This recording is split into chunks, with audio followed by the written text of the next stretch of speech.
ਸਾਂਝਾ ਪੰਜਾਬ ਦੇਖਣ ਜਾ ਰਹੇ ਸਾਰੇ ਦਰਸ਼ਕਾਂ ਨੂੰ ਬੌਬ ਦਸਾਂਝ ਵੱਲੋਂ ਸਤਿ ਸ਼੍ਰੀ ਅਕਾਲ। ਮੈਂ ਤੁਹਾਡਾ ਸਾਰਿਆਂ ਦਾ ਨਿੱਘਾ ਸਵਾਗਤ। ਸਾਂਝਾ ਪੰਜਾਬ ਟੀਵੀ ਤੁਸੀਂ ਹਫ਼ਤੇ ਦੇ 7 ਦਿਨ 24 ਘੰਟੇ ਦੇਖਦੇ ਹੋ। ਇਸ ਨਾਲ ਸਾਂਝਾ ਪੰਜਾਬ ਰੇਡੀਓ ਸੈਚਰਡੇ 1430 AM ਤੇ ਆਉਂਦਾ ਹੈ। ਸੈਚਰਡੇ ਸਵੇਰੇ 10 ਤੋਂ 11, ਸੰਡੇ ਨੂੰ ਸਵੇਰੇ 10 ਤੋਂ ਲੈ ਕੇ 12 ਵਜੇ ਤੱਕ। ਇੱਕ ਸਾਡੀ ਐਪ ਲੋਡ ਕਰ ਲਓ ਆਪਣੇ ਫੋਨ ਦੇ ਉੱਤੇ SP24। ਇਹ ਐਪ ਲੋਡ ਕਰਕੇ ਤੁਸੀਂ ਸਾਨੂੰ ਦੇਖ ਸਕਦੇ ਹੋ। ਇਸ ਨਾਲ ਗੁਰਬਾਣੀ ਕਲਿੱਕ ਕਰੋਗੇ ਤਾਂ ਤੁਸੀਂ ਡਿਕਸੀ ਗੁਰਦੁਆਰਾ ਸਾਹਿਬ ਤੋਂ ਲਾਈਵ ਗੁਰਬਾਣੀ ਆਪਣੇ ਫੋਨ ਦੇ ਉੱਤੇ ਸਿਰਫ ਐਪ ਹੀ ਲੋਡ ਕਰਨਾ। ਪਲੇ ਸਟੋਰ 'ਤੇ ਜਾ ਕੇ ਐਪ ਲੋਡ ਕਰੋ SP24, ਤਾਂ ਇਹ ਐਪ ਲੋਡ ਕਰਕੇ ਤੁਸੀਂ ਗੁਰਬਾਣੀ ਵੀ ਸਰਵਣ ਕਰ ਸਕਦੇ ਹੋ। ਸੁਸ਼ੀਲ ਦਸਾਂਝ ਸਾਹਿਬ ਰੈਡੀ ਨੇ, ਬਹੁਤ ਹੀ ਛੇਤੀ ਲੈ ਕੇ ਜਾਵਾਂਗੇ ਤੁਹਾਨੂੰ ਅਸੀਂ ਚੰਡੀਗੜ੍ਹ। ਪੇਸ਼ ਕਰਾਂਗੇ ਖਬਰਾਂ। ਪਰ ਸਾਡੇ ਪ੍ਰੋਗਰਾਮ ਦਾ ਤੁਸੀਂ ਹਿੱਸਾ ਬਣਨਾ ਚਾਹੁੰਦੇ ਹੋ 9054584444 905 458 44 905 458 44 44 ਤੇ ਤੁਸੀਂ ਸਾਡੇ ਨਾਲ ਸਾਂਝ ਪਾ ਸਕਦੇ ਹੋ। ਆਪਣਾ ਪੂਰਾ 1 ਘੰਟਾ ਸਾਥ ਰਹੇਗਾ। ਤੁਹਾਡੇ ਮਨ 'ਚ ਕੋਈ ਸਵਾਲ ਹੈ, ਤੁਸੀਂ ਕਿਸ ਵਿਸ਼ੇ ਦੇ ਉੱਤੇ ਗੱਲਬਾਤ ਕਰਨੀ ਚਾਹੁੰਦੇ ਹੋ, ਉਹ ਵੀ ਆਪਾਂ ਆਉਣ ਵਾਲੇ ਦਿਨਾਂ ਵਿੱਚ ਪ੍ਰੋਗਰਾਮ ਲਿਖਿਆ ਕਰਾਂਗੇ। ਪਰ ਤੁਸੀਂ ਅੱਜ ਦੇ ਪ੍ਰੋਗਰਾਮ ਸਾਡੇ ਨਾਲ ਹਿੱਸਾ ਜ਼ਰੂਰ ਬਣਿਓ। ਦਸਾਂਝ ਸਾਹਿਬ ਕੁਝ ਕਿਸਾਨ ਅੰਦੋਲਨ ਦੀਆਂ, ਪੰਜਾਬ ਦੀ ਰਾਜਨੀਤੀ ਵਿੱਚ ਕੀ ਕੁਝ ਵਾਪਰਿਆ, ਉਸ ਦੀ ਗੱਲਬਾਤ ਕੀਤੀ ਜਾਏਗੀ। ਇਸ ਨਾਲ ਸਾਨੂੰ ਅਸੀਂ ਇੱਕ ਹੋਰ ਗੱਲਬਾਤ ਤੁਹਾਡੇ ਨਾਲ ਕਰਾਂਗੇ ਕਿ ਆਉਣ ਵਾਲੇ ਦਿਨਾਂ ਦੇ ਵਿੱਚ 2 ਇਲੈਕਸ਼ਨ ਅਗਲੇ ਸਾਲ ਹੋਣੀਆਂ ਨੇ, ਪ੍ਰੋਵਿੰਸ਼ੀਅਲ ਅਤੇ ਮਿਊਨਸੀਪਲ ਦੀਆਂ। ਫੈਡਰਲ ਇਲੈਕਸ਼ਨ ਹੋ ਸਕਦਾ ਹੈ ਕਿ ਇਸ ਸਾਲ ਆ ਸਕਦੀ ਹੈ। ਅਤੇ ਸਾਡੇ ਮਨਾਂ ਦੇ ਵਿੱਚ ਬਹੁਤ ਸਾਰੇ ਸਵਾਲ ਹੁੰਦੇ ਨੇ। ਅਸੀਂ ਸਵਾਲ ਆਪਣੇ ਨਾਲ ਲਈ ਫਿਰਦੇ ਰਹਿੰਦੇ। ਫਿਰ ਜਦੋਂ ਸਾਡੇ ਕੋਲ ਪੋਲੀਟੀਸ਼ੀਅਨ ਆਉਂਦੇ ਨੇ, ਅਸੀਂ ਉਹਨਾਂ ਨੂੰ ਫਿਰ ਸਵਾਲ ਨਹੀਂ ਕਰਦੇ। ਦੇਖੋ, ਤਕਰੀਬਨ 9.5% ਜਿਹੜੇ ਨੇ ਉਹ ਬੇਰੁਜ਼ਗਾਰੀ ਦੀ ਦਰ ਜਿਹੜੀ ਕੈਨੇਡਾ ਦੇ ਵਿੱਚ ਬਾਕੀ ਦੇ ਮੁਲਕਾਂ ਨਾਲੋਂ ਬਹੁਤ ਜ਼ਿਆਦਾ ਹੈ। ਇੱਕ ਰੈਕਡ ਹੈ ਕਿ ਇੰਨਾ ਅਨਪਲਾਈਮੈਂਟ ਰੇਟ ਜਿਹੜਾ ਹੈ ਉਹ ਜ਼ਿਆਦਾ ਹੈ। ਇਸ ਨਾਲ ਕਾਰਬਨ ਟੈਕਸ ਦੀ ਗੱਲ, ਜਿਹੜਾ ਵੀ ਸਾਡੇ ਕੋਲ ਫੈਡਰਲ ਲੀਡਰ ਆਏਗਾ ਉਸ ਦੇ ਨਾਲ ਸਾਨੂੰ ਗੱਲ ਕਰਨੀ ਬਣਦੀ ਹੈ। ਪ੍ਰੋਵਿੰਸ਼ੀਅਲ ਇਲੈਕਸ਼ਨ ਅਗਲੇ ਸਾਲ ਹੈ, ਉਸ ਦੇ ਉੱਤੇ ਇੰਸ਼ੋਰੈਂਸ ਦੀ ਗੱਲ ਕਰਨੀ ਬਣਦੀ ਹੈ। ਬਈ ਕਿਉਂ ਪੋਸਟਲ ਕੋਡ ਦਾ ਡਿਸਕ੍ਰਿਮੀਨੇਸ਼ਨ ਸਾਡੇ ਨਾਲ ਹੋ ਰਿਹਾ। ਇਹ ਗੱਲਾਂ ਜਿਹੜੀਆਂ ਸਾਡੇ ਮਨਾਂ ਦੇ ਵਿੱਚ ਹਨ, ਪਰ ਅਸੀਂ ਉਸ ਟਾਈਮ ਭੁੱਲ ਜਾਂਦੇ ਹਾਂ ਕਿ ਅਸੀਂ ਆਹ ਵੀ ਸਵਾਲ ਕਰਨਾ ਸੀ, ਆਹ ਵੀ ਕਰਨਾ ਸੀ। ਅਸੀਂ ਉਦੋਂ ਇਹ ਸੋਚਣ ਲੱਗ ਪੈਂਦੇ ਹਾਂ ਕਿ ਕੋਈ ਗੱਲ ਨਹੀਂ, ਫਲਾਣੇ ਨੇ ਕਹਿ ਦਿੱਤਾ ਵੋਟ ਪਾ ਦਿਓ, ਉਹਨੇ ਕਹਿ ਦਿੱਤਾ ਉਹਨੂੰ ਵੋਟ ਪਾ ਦਿਓ। ਕਈ ਵਾਰੀ ਇੱਕ ਘਰ ਦੇ ਵਿੱਚ ਤੁਹਾਨੂੰ ਸਾਰੀਆਂ ਪਾਰਟੀਆਂ ਦੇ ਸਾਈਨ ਮਿਲਦੇ ਨੇ। NDP ਵਾਲਾ ਉਹਨੂੰ ਕਹਿਤੇ ਸਾਈਨ ਲਾ ਦਿਓ, ਲਿਬਰਲ ਵਾਲਾ ਉਹਨੂੰ ਲੈ ਦਿੱਤੇ, PC ਵਾਲਾ, ਕੰਜ਼ਰਵ ਪਾਰਟੀ ਵਾਲਾ ਉਹਨੂੰ ਅਸੀਂ ਕਹਿੰਦੇ ਇੱਥੇ ਸਾਈਨ ਲਾ ਦਿਓ, ਕੋਈ ਗੱਲ ਨਹੀਂ। ਇਹ ਗੱਲਾਂ ਸਾਨੂੰ ਕਲੀਅਰ ਕੱਟ ਕਰ ਦੇਣੀਆਂ ਚਾਹੀਦੀਆਂ ਕਿ ਅਸੀਂ ਕਿਸ ਪਾਰਟੀ ਦਾ ਸਾਥ ਦੇਣਾ, ਕਿਸ ਕੈਂਡੀਡੇਟ ਦਾ, ਕਿਸ ਜਿਹੜੇ ਮੁੱਦੇ ਕੀ ਨੇ ਸਾਡੇ, ਉਸ ਦੇ ਉੱਤੇ ਸਾਨੂੰ ਗੱਲਬਾਤ ਕਰਨੀ ਚਾਹੀਦੀ। ਇਹ ਵੀ ਆਉਣ ਦਿਨਾਂ 'ਚ ਆਪਾਂ ਗੱਲਬਾਤ ਕਰਾਂਗੇ। ਤਾਂ ਪ੍ਰੋਗਰਾਮ ਸਾਂਝਾ ਪੰਜਾਬ ਦੇ ਵਿੱਚ ਤੁਸੀਂ ਆਪਣੀ ਸਾਂਝ ਜ਼ਰੂਰ ਪਾਇਆ ਕਰੋ ਸਾਡੇ ਨਾਲ 9054584444 905 458 44 44। ਹੋ ਸਕਦਾ ਹੈ ਕਿ ਅਗਲੇ ਹਫ਼ਤੇ 8 ਤਰੀਕ ਨੂੰ ਡੈਡਲਾਈਨ ਹੈ। ਜਿਸ ਤਰ੍ਹਾਂ ਟੋਰਾਂਟੋ ਅਤੇ ਪੀਲ ਦਾ ਏਰੀਆ ਅੱਜ ਵੀ ਲੋਕਡਾਊਨ ਹੈ। 8 ਤਰੀਕ ਤੋਂ ਬਾਅਦ ਇਹ ਗ੍ਰੇ ਕੋਡ ਮਿਲ ਸਕਦਾ ਹੈ ਅਤੇ ਕੰਡੀਸ਼ਨਲੀ ਪੀਲ ਅਤੇ ਟੋਰਾਂਟੋ ਖੁੱਲ੍ਹ ਸਕਦਾ ਹੈ। ਅੱਜ ਕਨਫਰਮ ਨਹੀਂ ਹੋਇਆ ਹੈ, ਬਟ ਡਾਕਟਰ ਜਿਹੜੇ ਨੇ ਉਹਨਾਂ ਨੇ ਕਹਿ ਦਿੱਤਾ ਹੈ ਕਿ ਜਿਹੜਾ ਲੋਕਡਾਊਨ ਹੈ ਉਸ ਵਿੱਚ ਢਿੱਲ ਦਿੱਤੀ ਜਾ ਸਕਦੀ, ਕਿਉਂਕਿ ਬਾਕੀ ਦੇ ਸਾਰੇ ਸ਼ਹਿਰਾਂ ਦੇ ਵਿੱਚ ਢਿੱਲ ਹੈ। ਤਾਂ ਸਾਨੂੰ ਇਸ ਏਰੀਏ ਵਿੱਚ ਵੀ ਢਿੱਲ ਦੇਣੀ ਚਾਹੀਦੀ, ਕਿਉਂਕਿ ਜਿਹੜਾ ਸਮਾਲ ਬਿਜ਼ਨਸ ਹੈ ਨਾ, they are suffering very hard time now. ਉਹਨਾਂ ਨੇ ਫਿਰ ਕੀ ਕਰਨਾ, ਕਿੱਥੇ ਜਾਣਗੇ ਇੰਨਾ ਲੰਮਾ ਸਮਾਂ। ਤਕਰੀਬਨ ਨਵੰਬਰ ਦਾ ਆਪਾਂ ਲੈ ਲਈਏ, ਨਵੰਬਰ, ਦਸੰਬਰ, ਜਨਵਰੀ, ਫੈਬਰਵਰੀ, 4 ਮਹੀਨੇ ਦਾ ਸਮਾਂ ਜਿਹੜਾ ਇਹ ਕੱਟਿਆ ਹੈ। ਸੋ ਇਸੇ ਤਰ੍ਹਾਂ ਹੀ ਸਾਨੂੰ ਜ਼ਰੂਰ ਆਪਣੇ MPP ਜਿਹੜੇ ਨੇ ਉਹਨਾਂ ਦੇ ਨਾਲ ਗੱਲ ਕਰਨੀ ਚਾਹੀਦੀ ਹੈ ਕਿ ਜਿਹੜਾ ਇੱਕ ਬੈਲੈਂਸ ਹੋ ਜਾਏ ਤਾਂ ਠੀਕ ਹੈ, ਤਾਂ ਕਿ ਅਸੀਂ ਇਸ ਔਖੇ ਸਮੇਂ ਵਿੱਚੋਂ ਲੰਘ ਸਕੀਏ। ਵੀ ਚੰਗੀ ਗੱਲ ਇਹ ਹੈ ਕਿ ਜਿਹੜੇ ਕਰੋਨਾ ਦੇ ਕੇਸਿਸ ਨੇ ਉਹ ਲੈਸ ਦੈਨ 1000 ਨੇ। ਅੱਗੇ ਜਾ ਕੇ ਉਹ ਵੀ ਤੁਹਾਡੇ ਨਾਲ ਸਾਂਝਾ ਕਰਾਂਗੇ। ਅਤੇ ਜਦੋਂ ਕਰੋਨਾ ਦੇ ਕੇਸ ਘਟਣਗੇ ਤਾਂ ਫਿਰ ਲੋਕਡਾਊਨ 'ਚ ਢਿੱਲ ਮਿਲ ਸਕਦੀ ਹੈ। ਸਾਰਿਆਂ ਨੂੰ ਸਾਨੂੰ ਆਪਣਾ ਧਿਆਨ ਜ਼ਰੂਰ ਰੱਖਣਾ ਪਏਗਾ। 80+ ਲੋਕਾਂ ਦੇ ਵੈਕਸੀਨ ਲੱਗਣੀ ਸ਼ੁਰੂ ਹੋ ਗਈ ਹੈ। ਇੰਡੀਆ ਤੋਂ ਜਿਹੜੀ 5 ਲੱਖ ਜਿਹੜੇ ਵੈਕਸੀਨ ਦੇ ਇੰਜੈਕਸ਼ਨ ਇੱਥੇ ਪਹੁੰਚ ਗਏ ਨੇ। ਆਉਣ ਵਾਲੇ ਦਿਨਾਂ ਦੇ ਵਿੱਚ ਹੋਰ ਵੀ ਬਹੁਤ ਜਿਹੜੀ ਡਿਲੀਵਰੀ ਆ ਰਹੀ ਹੈ, ਪਰ ਅੱਜ ਜਿਹੜੀ ਸਾਨੂੰ ਕੌਂਸਲ ਜਨਰਲ ਆਫ ਇੰਡੀਆ ਤੋਂ ਜਿਹੜੀ ਸੂਚਨਾ ਪਹੁੰਚੀ ਹੈ ਉਸ ਵਿੱਚ ਉਹਨਾਂ ਨੇ ਕਿਹਾ ਕਿ 5 ਲੱਖ ਜਿਹੜੇ ਨੇ ਉਹਨਾਂ ਦੀ ਇੱਕ ਸ਼ਿਪਮੈਂਟ ਜਿਹੜੀ ਉਹ ਆਲਰੇਡੀ ਆ ਚੁੱਕੀ ਹੈ। ਸੋ ਬਰੈਂਪਟਨ ਦੇ ਵਿੱਚ ਚਿੰਗੂ ਜੀ ਵੈਲਨੈਸ ਸੈਂਟਰ ਦੇ ਵਿੱਚ ਤੁਸੀਂ ਅਪਾਰਟਮੈਂਟ ਬਣਾ ਕੇ ਅਗਰ 80+ ਹੋ ਤਾਂ ਜਾ ਕੇ ਆਪਣਾ ਵੈਕਸੀਨ ਜਿਹੜੀ ਹੈ ਉਹ ਤੁਸੀਂ ਇੰਜੈਕਸ਼ਨ ਜਿਹੜਾ ਉਹ ਲਗਵਾ ਸਕਦੇ ਹੋ। ਅੱਜ ਦਾ ਪ੍ਰੋਗਰਾਮ ਸਾਰਾ ਸਵੀਟ ਮਹਿਲ ਦੇ ਸੇਵਨਾਂ ਤੁਹਾਡੇ ਪੇਸ਼ ਕਰਾਂਗੇ। ਸਵੀਟ ਮਹਿਲ ਤੇ ਸੁਖਰਾਜ ਕਾਂਗੂ ਨੇ ਦੱਸਿਆ ਕਿ ਰਾਤ ਦੇ 10 ਵਜੇ ਸਵੇਰ ਦੇ 10 ਵਜੇ ਤੋਂ ਲੈ ਕੇ ਰਾਤ ਦੇ 10 ਵਜੇ ਤੱਕ ਖੁੱਲ੍ਹੇ ਰਹਿੰਦੇ ਨੇ ਸਵੀਟ mall.ca ਤੇ ਜਾ ਕੇ ਖਾਣਾ ਆਰਡਰ ਕਰੋ ਜਾਂ ਕਾਲ ਕਰੋ 416 679 91 4161 ਟੀਮ ਦਸਾਂਝ ਤੋਂ ਬਿਕਮ ਦਸਾਂਝ ਨੇ ਕਿਹਾ ਕਿ 2 ਕੰਡੋਮੀਨੀਅਮ ਦੇ ਪ੍ਰੋਜੈਕਟ ਆ ਗਏ ਨੇ, ਉਹਨਾਂ ਬਾਰੇ ਕੋਈ ਵੀ ਗਲਤ ਕਰਨੀ ਤਾਂ 9052757777 ਜਿਹੜੇ ਟਾਪ ਡਾਕਟਰਸ ਨੇ ਉਹਨਾਂ ਨੇ ਅਪਰੂਵ ਕਰ ਦਿੱਤਾ ਹੈ ਕਿ ਜਿਹੜਾ ਪੀਲ ਏਰੀਆ ਹੈ ਉਸ ਨੂੰ ਲਾਕਡਾਊਨ ਤੋਂ ਮੂਵ ਕੀਤਾ ਜਾਵੇ। ਸੋ ਹੋ ਸਕਦਾ ਹੈ ਕਿ ਅਗਲੇ ਹਫਤੇ ਮੈਨੂੰ ਲੱਗਦਾ ਕੱਲ੍ਹ ਨੂੰ hopefully is going announce so lockdown ਦੇ ਢਿੱਲ ਸਾਨੂੰ ਮਿਲ ਸਕਦੀ ਹੈ। ਇਸ ਤਰ੍ਹਾਂ ਹੀ girls meat and samosa factory ਸਾਂਝਾ ਪੰਜਾਬ ਦੇ ਸਟੂਡੀਓ ਦੇ ਬਿਲਕੁਲ ਨਾਲ 2131 ਵਿਲੀਅਮ ਪਾਰਕਵੇ ਤੇ 905 799 2616 ਨਿਊ ਮਿਲਨ ਟਾਇਰ ਸੈਂਟਰ ਦੀਆਂ 16 ਲੋਕੇਸ਼ਨਾਂ ਨੇ ਕ੍ਰਾਸ ਕੈਨੇਡਾ ਦੇ ਵਿੱਚ। ਨੰਬਰ ਹੈ ਹੈੱਡ ਆਫਿਸ ਦਾ 905 452 0111 ਤੇ ਤੁਸੀਂ ਕਾਲ ਕਰ ਸਕਦੇ ਹੋ। ਅੱਗੇ ਜਾ ਕੇ ਬੜਾ ਕੁਝ ਤੁਹਾਡੇ ਪੇਸ਼ ਕਰਾਂਗੇ। ਰਾਮ ਪਵਾਰ ਹੁਣ ਵੀ ਅੱਜ ਦੇ ਪ੍ਰੋਗਰਾਮ ਹਾਜ਼ਰੀ ਲਵਾਉਣਗੇ। ਅਗਰ ਸਕਾਈ ਇਮੀਗ੍ਰੇਸ਼ਨ ਤੋਂ ਅਮਰਦੀਪ ਜੀ ਪ੍ਰੋਗਰਾਮ ਸੁਣਦੇ ਹੋਣ ਵੀ ਸਾਨੂੰ ਕਾਲ ਕਰਨ ਤਾਂ ਇਮੀਗ੍ਰੇਸ਼ਨ ਦਾ ਕੋਈ ਮਸਲਾ ਹੈ 6472970968। ਇਸ ਨਾਲ ਸਟੀਵਨ ਫਰਨੀਚਰ ਤੋਂ ਸਾਨੂੰ ਜਸਵੀਰ ਭਾਜੀ ਨੇ ਦੱਸਿਆ ਕਿ ਤੁਸੀਂ ਫਰਨੀਚਰ ਲੈਣਾ ਹੈ, ਘਰ ਬੈਠੇ ਬਿਠਾਏ ਵੀਡੀਓ ਕਾਲ ਕਰਕੇ ਫਰਨੀਚਰ ਖਰੀਦੋ, ਪੈਸਾ ਕੋਈ ਨਹੀਂ ਦੇਣਾ, 1 ਸਾਲ ਬਾਅਦ ਬਿਨਾਂ ਵਿਆਜ ਤੋਂ ਪੈਸੇ ਦੇਣੇ ਨੇ। ਨੰਬਰ ਹੈ 905 790 0560 905 790 0560 ਤੇ ਤੁਸੀਂ ਕਾਲ ਕਰ ਸਕਦੇ ਹੋ। ਸਮਰ ਆ ਗਈ ਹੈ ਆਲਮੋਸਟ, ਸੋਮਵਾਰ ਨੂੰ +11-12 ਟੈਂਪਰੇਚਰ ਹੋ ਜਾਏਗਾ। ਸੋ ਸਫਾਈਆਂ ਸ਼ੁਰੂ ਹੋ ਜਾਣਗੀਆਂ ਬੈਕਯਾਰਡ ਦੀਆਂ, ਬੜਾ ਕੰਮ ਕਰਨਾ ਪਏਗਾ ਤੇ ਘਰ ਦਾ ਡਕਟ ਕਲੀਨਿੰਗ ਕਰਾਉਣਾ ਵੀ ਬਹੁਤ ਜ਼ਰੂਰੀ ਹੈ। 416 727 2502 ਤੇ ਤੁਸੀਂ ਬਰੈਂਪਟਨ ਡਕਟ ਕਲੀਨਿੰਗ ਕੋਰਸ ਕਰ ਸਕਦੇ ਹੋ। 416 727 2502 ਤੇ ਤੁਸੀਂ ਕਾਲ ਕਰ ਸਕਦੇ ਹੋ। ਜੋ ਪਿਛਲੇ ਦਿਨੀ ਬਰੈਂਪਟਨ ਦੇ ਵਿੱਚ ਵਾਪਰਿਆ ਹੈ, ਹਰ ਇੱਕ ਵਿਅਕਤੀ ਨੂੰ ਆਪਣੀ ਰੈਲੀ ਕੱਢਣ ਦਾ ਹੱਕ ਹੈ, ਪਰ ਅੱਜ ਸਟੇਟਮੈਂਟ ਦਿੱਤੀ ਹੈ ਬਰੈਂਪਟਨ ਦੇ ਮੇਅਰ ਪੈਟਰਿਕ ਬਰਾਊਨ ਨੇ ਕਿ ਸ਼ਹਿਰ ਦੇ ਵਿੱਚ ਵਾਇਲੈਂਸ ਕ੍ਰੀਏਟ ਕਰਨ ਵਾਸਤੇ ਕੋਈ ਵੀ ਜਗ੍ਹਾ ਨਹੀਂ ਹੈ। ਕਿਸੇ ਨੂੰ ਵੀ ਇਹੋ ਜਿਹਾ ਅਧਿਕਾਰ ਨਹੀਂ ਦਿੱਤਾ ਜਾਏਗਾ ਕਿ ਬਰੈਂਪਟਨ ਦੀਆਂ ਸੜਕਾਂ ਦੇ ਉੱਤੇ ਸ਼ਰੇਆਮ ਵਾਇਲੈਂਸ ਕੀਤੀ ਜਾਵੇ, ਜਿਹੜੀ ਕਿ ਇੱਕ ਗਲਤ ਗੱਲ ਹੈ। ਪਿਛਲੇ ਦਿਨ ਜੋ ਕੁਝ ਹੋਇਆ ਉਹ ਨਿੰਦਣਯੋਗ ਹੈ। ਹਰ ਇੱਕ ਵਿਅਕਤੀ ਨੂੰ ਆਪਣਾ ਹੱਕ ਹੈ, ਜੇ ਅਸੀਂ ਆਪਣਾ ਪ੍ਰੋਟੈਸਟ ਕਰ ਸਕਦੇ ਹਾਂ ਤਾਂ ਦੂਸਰਾ ਵਿਅਕਤੀ ਵੀ ਕਰ ਸਕਦਾ, ਪਰ ਪੀਸਫੁਲੀ ਆਪਣਾ ਪ੍ਰੋਟੈਸਟ ਕਰੋ, ਪੀਸਫੁਲੀ ਉਹ ਕਰਨ ਤਾਂ ਕਿ ਅਸੀਂ ਵਾਇਲੈਂਸ ਕ੍ਰੀਏਟ ਨਾ ਕਰੀਏ, ਕਮਿਊਨਿਟੀ ਨੂੰ ਡਿਵਾਈਡ ਨਾ ਕਰੀਏ। ਉਸੇ ਗੱਲਬਾਤ ਅੱਗੇ ਜਾ ਕਰਾਂ ਪ੍ਰੋਗਰਾਮ ਸਾਂਝਾ ਬਜਾ ਦਿਓ। ਤੁਸੀਂ ਕੋਈ ਵੀ ਸਾਡੇ ਨਾਲ ਸਾਂਝ ਪਾਉਣੀ ਚਾਹੁੰਦੇ 905458 4444 905 458 4444। ਬਹੁਤ ਹੀ ਛੇਤੀ ਤੋਂ ਲੈ ਕੇ ਜਾਵਾਂਗੇ ਚੰਡੀਗੜ੍ਹ। ਉਸ ਤੋਂ ਪਹਿਲਾਂ ਸਾਡੇ ਕਾਲਰ ਨੇ ਜਿਹੜੀ ਗੱਲਬਾਤ ਕਰਨੀ ਚਾਹੁੰਦੇ ਨੇ। ਹੈਲੋ ਜੀ। हेलो जी, राम राम जी। राम जी, की हाल ਤੁਹਾਡਾ? बस बढ़िया जी, आप बताइए। चल रहा बस। आ जाओ, कहाँ हो? अभी तो बिजी थे, ब्रैम्पटन में थे। और आप बताओ?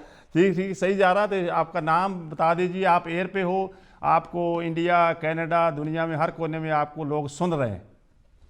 नाम संदीप सिंह है जी। संदीप सिंह जी, अगर आप मेरे को पिक्चर भेज देते तो मैं आपकी पिक्चर भी टीवी पे लगा देता। नहीं, नो प्रॉब्लम जी। अभी तो ट्राई करने के जा रहा था मैं। अच्छा नहीं, कॉल करते रहा करो। ये स्टूडियो का हमारा नंबर है और जो स्टूडियो है हमारा 2131 विलियम पार्कवे है। कब आओ, थोड़ी बहुत ही बात करते हैं, ठीक है? हाँ, जरूर मिलते हैं। Thank you so much. Thank you जी। Thank you. अपना ध्यान रखो, परिवार का ध्यान रखो। Thank you. ਪ੍ਰੋਗਰਾਮ ਸਾਂਝਾ ਬਾਜ਼ਾਰ ਦੇ ਵਿੱਚ ਅਸੀਂ ਗੱਲਬਾਤ ਕਰਨ ਜਾ ਰਹੇ ਹਾਂ ਸੁਸ਼ੀਲ ਦਸਾਂਝ ਸਾਹਿਬ ਦੇ ਨਾਲ। ਸਾਡੀ ਲਾਈਨ ਮਿਲ ਚੁੱਕੀ ਹੈ ਚੰਡੀਗੜ੍ਹ। ਪੇਸ਼ ਕਰਦੇ ਹਾਂ ਖਬਰਾਂ। ਇਹਨਾਂ ਖਬਰਾਂ ਨੂੰ ਤੁਹਾਡੇ ਵਾਸਤੇ ਲੈ ਕੇ ਆਉਂਦੇ ਨੇ ਸਕਾਈ ਇਮੀਗ੍ਰੇਸ਼ਨ ਤੋਂ ਅਮਰਦੀਪ ਤੇ ਰਵੀ ਜੀ। ਇਸ ਦੇ ਨਾਲ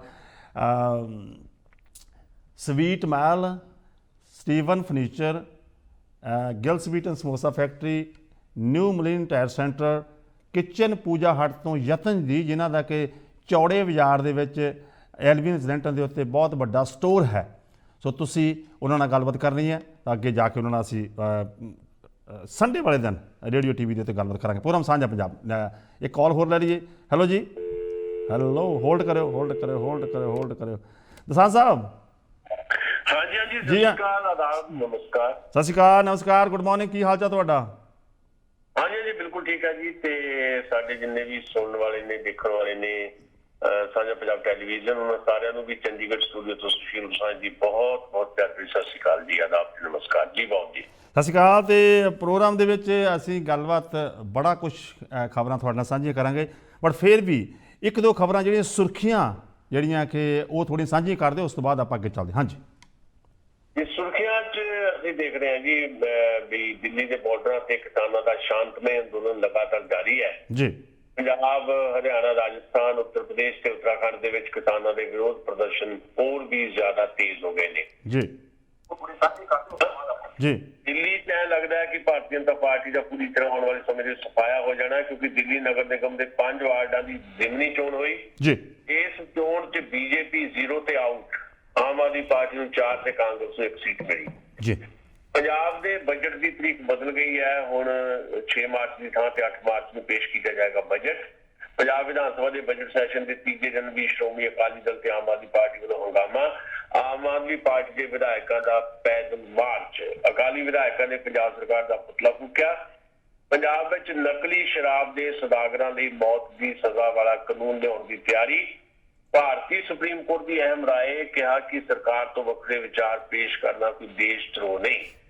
ਮਹਾਰਾਸ਼ਟਰ ਵਿੱਚ ਕੋਵਿਡ-19 ਵੈਕਸੀਨ ਦੀ ਦੂਜੀ ਖੁਰਾਕ ਲੈਣ ਤੋਂ ਤੁਰੰਤ ਬਾਅਦ ਇੱਕ ਵਿਅਕਤੀ ਦੀ ਮੌਤ। ਹੁਣੇ ਤੁਸੀਂ ਕਹਿ ਕੇ ਹਟਿਆ ਵੀ ਪਤਾ ਨਹੀਂ 5 ਲੱਖ ਟੀਕੇ ਆ ਗਏ ਨੇ ਤੁਹਾਡੇ ਇੱਥੇ ਭਾਰਤ ਤੋਂ। ਹਾਂਜੀ। ਭਾਰਤ ਤੋਂ ਖਬਰ ਇਹ ਹੈ ਕਿ ਮਹਾਰਾਸ਼ਟਰ ਕੋਵਿਡ-19 ਵੈਕਸੀਨ ਦੀ ਦੂਜੀ ਖੁਰਾਕ ਲੈਣ ਤੋਂ ਬਾਅਦ ਇੱਕ ਵਿਅਕਤੀ ਦੀ ਮੌਤ। ਪੰਜਾਬ ਦੇ ਲੁਧਿਆਣਾ ਏਅਰਪੋਰਟ ਤੋਂ ਉਡਾਉਣ ਦੀ ਧਮਕੀ ਤੇ ਕਿਸਾਨ ਅੰਦੋਲਨ ਦੀ ਹਮਾਇਤ ਕਰਨ ਵਾਲੀਆਂ ਫਿਲਮੀ ਹਸਤੀਆਂ ਤੇ ਇਨਕਮ ਟੈਕਸ ਦੇ ਛਾਪੇ। ਤੇ ਚੰਡੀਗੜ੍ਹ 'ਚ ਬੀਜੇਪੀ ਦਫ਼ਤਰ ਵੱਲ ਮਾਰਚ ਕਰਦੇ ਵਿਦਿਆਰਥੀਆਂ ਦੇ ਲਾਠੀ ਚਾਰਜ। ਜੀ। ਇੱਕ ਹੋਰ ਹੁਣੇ ਖਬਰ ਆਈ ਹੈ ਵੀ 5 ਸੂਬਿਆਂ 'ਚ ਵਿਧਾਨ ਸਭਾ ਚੋਣਾਂ ਹੋਣੀਆਂ। ਇਨ ਬਿਟਵੀਨ ਚੋਣ ਕਮਿਸ਼ਨ ਨੇ ਪੈਟਰੋਲ ਪੰਪਾਂ ਤੋਂ 72 ਘੰਟੇ ਵਿੱਚ ਪ੍ਰਧਾਨ ਮੰਤਰੀ ਮੋਦੀ ਦੀ ਫੋਟੋ ਵਾਲੇ ਹੋਰਡਿੰਗ ਹਟਾਉਣ ਵਾਸਤੇ ਹੁਕਮ ਦੇ ਦਿੱਤੇ ਨੇ ਜੀ। ਇਸ ਟਾਈਮ ਸਾਡੀ ਲਾਈਨ ਤੇ ਹਨ ਅਮਰਦੀਪ ਜੀ, ਸਕਾਈ ਇਮੀਗ੍ਰੇਸ਼ਨ ਤੋਂ। ਅਮਰਦੀਪ ਜੀ, ਜੀ ਆਇਆਂ ਨੂੰ। ਸਤਿ ਸ਼੍ਰੀ ਅਕਾਲ ਬਾਬੂ ਜੀ, ਸੁਸ਼ੀਲ ਜੀ, ਤੁਹਾਨੂੰ ਵੀ ਸਤਿ ਸ਼੍ਰੀ ਅਕਾਲ। ਬਾਬੂ ਜੀ, ਜਿਹੜਾ ਤੁਸੀਂ ਸ਼ਾਮ ਨੂੰ ਉਪਰਾਲਾ ਸ਼ੁਰੂ ਕੀਤਾ ਜੀ ਪ੍ਰੋਗਰਾਮ ਦਾ ਜੀ, ਬਹੁਤ ਵਧੀਆ ਜੀ। Thank you so much. Sushil ਹੁਣੀ ਲਾਈਨ ਤੇ ਨੇ ਤੇ ਕੁਝ ਗੱਲਬਾਤ ਕਰੋ। ਹਾਂਜੀ ਜੀ ਸਤਿ ਸ਼੍ਰੀ ਅਕਾਲ ਜੀ। ਹਾਂਜੀ ਅਮਰਦੀਪ ਜੀ, ਸਤਿ ਸ਼੍ਰੀ ਅਕਾਲ, ਬਹੁਤ ਬਹੁਤ ਮਿਹਰਬਾਨੀ ਜੀ ਅਮਰਦੀਪ ਜੀ। ਠੀਕ ਹੈ ਜੀ। ਸੁਸ਼ੀਲ ਜੀ, ਰਾਜੇਵਾਲ ਸਾਹਿਬ ਉਹਨਾਂ ਦੀ ਜਿਹੜੀ ਰੀਸੈਂਟ ਸਟੇਟਮੈਂਟ ਹੈ ਜੀ, ਜੇ ਆਪਾਂ ਦੇਖ ਰਹੇ ਹਾਂ, ਉਹ ਕਹਿ ਰਹੇ ਨੇ ਵੀ ਕਿਤੇ ਨਾ ਕਿਤੇ 10-15 ਦਿਨਾਂ ਦੇ ਵਿੱਚ ਦਿੱਲੀ ਦਾ ਮੋਰਚਾ ਜਿਹੜਾ ਹੈਗਾ ਜੀ ਉਹ ਉੱਠ ਸਕਦਾ। ਗੱਲ ਸੱਚੀ ਹੈ ਜੀ? ਦੇਖੋ, ਉਹਨਾਂ ਨੇ ਜਿਹੜੀ ਗੱਲ ਕਹੀ ਹੈ ਨਾ, ਉਹ ਬੜੇ ਤਜਰਬੇਕਾਰ ਕਿਸਾਨ ਆਗੂ ਨੇ ਤੇ ਬਹੁਤ ਸਾਰੀਆਂ ਚੀਜ਼ਾਂ ਜਿਹੜੀਆਂ ਉਹਨਾਂ ਨੂੰ ਬਹੁਤ ਨੇੜਿਓਂ ਦੇਖਦੇ ਨੇ। ਅਸਲ ਦੇ ਵਿੱਚ ਜਿਸ ਤਰ੍ਹਾਂ ਇਹ ਅੰਦੋਲਨ ਜਿਹੜਾ ਕਿਸਾਨਾਂ ਦਾ ਵਿਆਪਕ ਹੋਇਆ, ਇਸ ਅੰਦੋਲਨ ਨੇ, ਕਿਸਾਨਾਂ ਦੇ ਅੰਦੋਲਨ ਨੇ ਜਿਵੇਂ ਉਡਾਰੀ ਭਰੀ ਹੈ, ਦੇਸ਼ ਪੱਧਰ ਦੀ ਉਡਾਰੀ ਭਰੀ ਹੈ। ਮਤਲਬ ਜਿਹੜਾ ਇਹ ਕਿਹਾ ਜਾਂਦਾ ਸੀ, ਖੁਦ ਸਰਕਾਰ ਵੱਲੋਂ ਕਿਹਾ ਜਾਂਦਾ ਸੀ ਵੀ ਇਹ ਤਾਂ ਜੀ ਪੰਜਾਬ ਦੇ ਕੁਝ ਲੋਕ ਨੇ, ਜਾਂ ਇਹਨੂੰ ਜਿਸ ਤਰ੍ਹਾਂ ਬਦਨਾਮ ਕਰਨ ਦੀ ਕੋਸ਼ਿਸ਼ ਕੀਤੀ ਗਈ, ਇਕੱਲਾ ਸਿੱਖਾਂ ਦਾ ਅੰਦੋਲਨ ਬਣਾਉਣ ਦੀ ਕੋਸ਼ਿਸ਼ ਕੀਤੀ ਗਈ। ਤੇ ਹੌਲੀ ਹੌਲੀ ਮੰਨਿਆ ਕਿ ਇਹ ਤਾਂ ਹਰਿਆਣੇ ਵਾਲੇ ਵੀ ਚਲੋ ਕੁਝ ਲੋਕ ਹੈਗੇ ਆ ਜੀ। ਪਰ ਇਸ ਅੰਦੋਲਨ ਨੇ ਜਿੱਦਾਂ ਉੱਤਰੀ ਭਾਰਤ ਤੋਂ ਹੁਣ ਦੱਖਣੀ ਭਾਰਤ ਵੱਲ ਨੂੰ ਜਿੱਦਾਂ ਇੱਕ ਮਾਰਚ ਕੀਤਾ ਹੈ ਨਾ, ਤਾਮਿਲਨਾਡੂ ਤੋਂ, ਆਂਧਰਾ ਤੋਂ, ਜਿੱਦਾਂ ਦੀਆਂ ਖਬਰਾਂ ਆ ਰਹੀਆਂ, ਤੇ ਨਾਲ ਨਾਲ ਜਿਹੜੀ 5 ਸੂਬਿਆਂ ਦੀਆਂ ਇਲੈਕਸ਼ਨਸ ਨੇ, ਉਹਨਾਂ ਇਲੈਕਸ਼ਨਸ ਦੇ ਵਿੱਚ ਜਿਸ ਤਰ੍ਹਾਂ ਦੀਆਂ ਰਿਪੋਰਟਸ ਆ ਰਹੀਆਂ, ਉਹ ਰਿਪੋਰਟਸ ਇਹ ਦੱਸ ਰਹੀਆਂ ਹੈ ਕਿ ਭਾਰਤੀ ਜਨਤਾ ਪਾਰਟੀ ਜਿਹੜੀ ਹੈ ਉਹਦਾ ਜਿਹੜਾ ਆਉਣ ਵਾਲੇ ਸਮੇਂ ਦੇ ਵਿੱਚ ਪ੍ਰਦਰਸ਼ਨ ਰਹੇਗਾ ਇਹਨਾਂ ਇਲੈਕਸ਼ਨਸ ਦੇ ਵਿੱਚ, ਉਹ ਉਹਦੀ ਉਮੀਦ ਦੇ ਮੁਤਾਬਕ ਨਹੀਂ ਰਹਿਣਾ। ਪੰਜਾਂ ਦੇ ਵਿੱਚੋਂ ਇੱਕੋ ਇੱਕ ਸੂਬਾ ਉਹਦੇ ਕੋਲ ਹੈਗਾ ਆਸਾਮ, ਤੇ ਆਸਾਮ ਦੇ ਵਿੱਚ ਵੀ ਹਾਰ ਦੀ ਦਿਖਾਈ ਦੇ ਰਹੀ ਹੈ। ਸੋ ਇਹ ਸਾਰੀਆਂ ਚੀਜ਼ਾਂ ਨੂੰ ਸ਼ਾਇਦ ਮੱਦੇਨਜ਼ਰ ਦੇਖਦੇ ਹਾਂ। ਦੂਜਾ, ਪੰਜਾਬ ਦੇ ਵਿੱਚ ਜਿਸ ਕਿਸਮ ਦੇ ਲੋਕਲ ਬਾਡੀ ਦੀ ਇਲੈਕਸ਼ਨ ਦੇ ਰਿਜ਼ਲਟ ਆਏ ਨੇ, ਬੀਜੇਪੀ ਬਿਲਕੁਲ ਸਾਫ਼ ਹੋ ਗਈ ਹੈ। ਤੀਜਾ, ਅੱਜ ਹੀ ਜਿਹੜੀ ਖਬਰ ਆ ਰਹੀ ਹੈ ਦਿੱਲੀ ਦੇ ਵਿੱਚ, ਭਾਵੇਂ ਉਹ 5 ਵਾਰਡਾਂ ਦੀਆਂ ਇਲੈਕਸ਼ਨ ਸੀਗੀਆਂ ਨਗਰ ਨਿਗਮ ਦੀਆਂ, ਪਰ ਉਹਨਾਂ 5 ਦੇ ਵਿੱਚੋਂ ਇੱਕ ਵੀ ਸੀਟ ਜਿਹੜੀ ਆ ਬੀਜੇਪੀ ਨਹੀਂ ਜਿੱਤ ਸਕੀ। ਸਾਰੀਆਂ ਚੀਜ਼ਾਂ ਜਿਹੜੀਆਂ ਹੈ ਇਸ ਪਾਸੇ ਵੱਲ ਇਸ਼ਾਰਾ ਕਰਦੀਆਂ ਵੀ ਬੀਜੇਪੀ ਦੇ ਉੱਤੇ ਇੱਕ ਬਹੁਤ ਵੱਡਾ ਪ੍ਰੈਸ਼ਰ ਬਿਲਡ ਹੋ ਗਿਆ ਹੈ। ਮੈਨੂੰ ਲੱਗਦਾ ਹੈ ਵੀ ਜੇ ਆਉਣ ਵਾਲੀਆਂ 5 ਸੂਬਿਆਂ ਦੀ ਚੋਣਾਂ ਦੇ ਵਿੱਚ ਉਹਦੀ ਹਾਰ ਹੋ ਗਈ ਤੇ ਫਿਰ ਉਹਦੇ ਕੋਲ ਲੌਜਿਕ ਕੋਈ ਨਹੀਂ ਰਹਿਣਾ ਇਹ ਕਹਿਣ ਵਾਸਤੇ ਵੀ ਹਾਂ ਅਸੀਂ ਸਹੀ ਚੱਲ ਰਹੇ ਹਾਂ।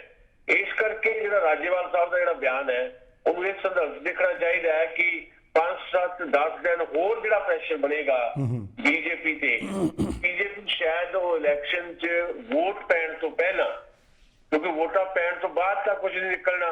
ਵੋਟਾਂ ਪੈਣ ਤੋਂ ਪਹਿਲਾਂ ਸ਼ਾਇਦ ਬੀਜੇਪੀ ਇਸ ਗੱਲ ਨੂੰ ਸੋਚਣ ਲੱਗ ਪਏ ਵੀ ਸਾਨੂੰ ਕਿਸਾਨਾਂ ਦੀ ਮੰਗ ਜਿਹੜੀ ਆ ਕਿਸੇ ਨਾ ਕਿਸੇ ਰੂਪ ਚ ਮੰਨ ਲੈਣੀ ਚਾਹੀਦੀ। ਉਹਦੀ ਵਿਧੀ ਕੀ ਹੋਏਗੀ ਵੱਖਰੀ ਗੱਲ ਹੈ ਜੀ। ਰਾਜੇਵਾਲ ਸਾਹਿਬ ਦਾ ਇਹ ਕਹਿਣਾ ਆ ਵੀ 10-15 ਦਿਨਾਂ ਤੱਕ ਵੱਡੀ ਜਿੱਤ ਜਿਹੜੀ ਹੈ ਉਹ ਕਿਸਾਨਾਂ ਦੀ ਹੋ ਸਕਦੀ ਹੈ। ਉਹ ਕਿਹੜੇ ਰੂਪ ਚ ਹੋਏਗੀ, ਉਹ ਰੂਪ ਦੀ ਵਿਆਖਿਆ ਕਰਨੀ ਹਾਲੇ ਉਹ ਵਾਜਿਬ ਵੀ ਨਹੀਂ ਹੈ ਤੇ ਨਾ ਹੀ ਸਾਡੇ ਕੋਲ ਉਹਦਾ ਕੋਈ ਨਕਸ਼ਾ ਹੈ।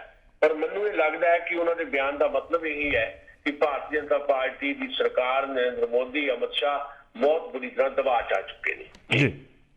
ਜਿਹੜੀ ਜਿਵੇਂ ਉਹਨਾਂ ਦੀ ਇੱਕ ਇੰਟਰਵਿਊ ਹੋਈ ਹੈ ਜੀ ਇੱਕ ਲੋਕਲ ਚੈਨਲ ਵੱਲੋਂ, ਉਹਨਾਂ ਨੇ ਕਿਤੇ ਸਿੱਧੀ ਕੀ ਗੱਲ ਉਹਦੇ ਵਿੱਚ ਕਹੀ ਵੀ ਜਿਹੜਾ ਆਪਣਾ ਹੋਮ ਮਿਨਿਸਟਰ ਦਾ ਉਹਨਾਂ ਨੂੰ ਫੋਨ ਆਇਆ, ਉਹ ਕਹਿੰਦੇ ਨੇ ਵੀ ਯਾਰ ਵੀ ਤੁਸੀਂ ਏਦਾਂ ਕਰੋ ਉਹ ਵੀ ਜਿਹੜੀਆਂ ਤਬਦੀਲੀਆਂ ਕਰਾ ਲਓ ਵੀ ਸਾਡੀ ਵੀ ਇੱਜ਼ਤ ਰੱਖ ਲਓ ਤਾਂ ਤੁਹਾਡਾ ਵੀ ਕੰਮ ਹੋ ਜਾਏ। ਗੱਲ ਸਹੀ ਹੈ ਜੀ। ਉਹ ਤਾਂ ਲਗਾਤਾਰ ਕਹਿ ਰਹੇ ਨੇ ਇਹੀ ਗੱਲ, ਬਾਰ-ਬਾਰ ਕਰਨਾ ਫੋਨ ਦਾ ਮਸਲਾ ਨਹੀਂ ਹੈ। ਬਾਰ-ਬਾਰ ਜਿਹੜੀ ਲੀਡਰਸ਼ਿਪ ਹੈ ਕਿਸਾਨਾਂ ਦੀ ਇੱਕ ਲੀਡਰ ਨੂੰ ਨਹੀਂ ਬਲਕਿ ਜਿਹੜੇ 40 ਲੀਡਰ ਹੈ ਉਹਨਾਂ 40 ਲੀਡਰਾਂ ਦੇ ਆਲੇ ਦੁਆਲੇ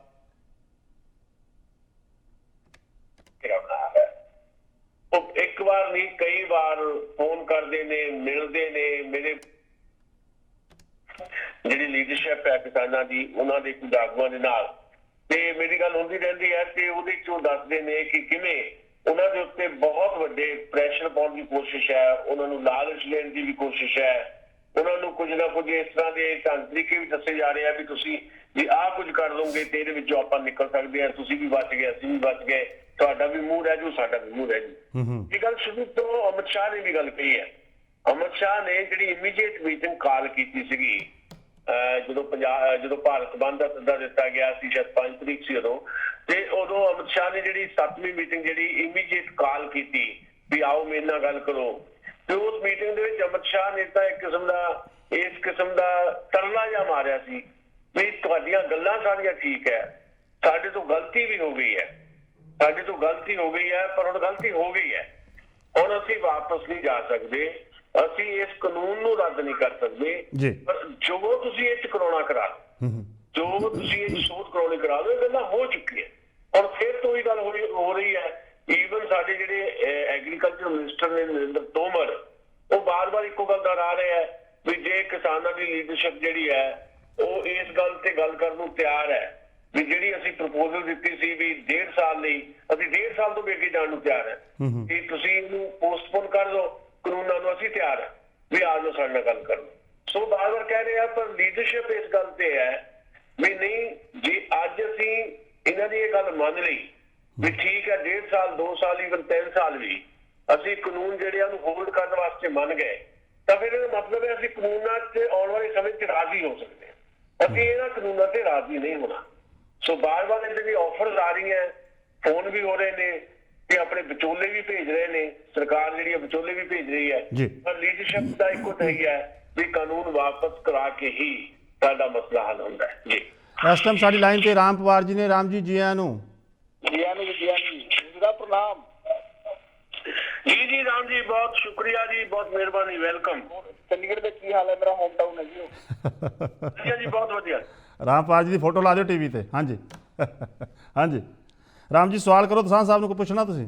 ਸਵਾਲ ਹੈ ਜੀ, ਰਾਜੇਵਾਲ ਸਾਹਿਬ ਜਿਹੜੇ ਹੈ ਨਾ ਉਹ ਬੜੇ ਸਮਝਦਾਰ ਬੰਦੇ ਆ, ਜਿਹਨਾਂ ਦੀ ਜ਼ਿੰਦਗੀ ਸੰਘਰਸ਼ੀ ਦੇਖਿਆ ਨਾ, ਤੇ ਉਹਨਾਂ ਨੇ ਬੜਾ ਬਚਾ ਕੇ ਰੱਖਿਆ ਸੀ ਅੰਦੋਲਨ ਨੂੰ, ਨਾ ਨੌਨ ਪੋਲੀਟੀਕਲ ਬਣ ਰਹੇ ਤੇ ਜਿਹੜੇ ਐਂਟੀ ਸੋਸ਼ਲ ਐਲੀਮੈਂਟ ਆ ਉਹਨਾਂ ਤੋਂ ਬਚਾ ਰਹੇ।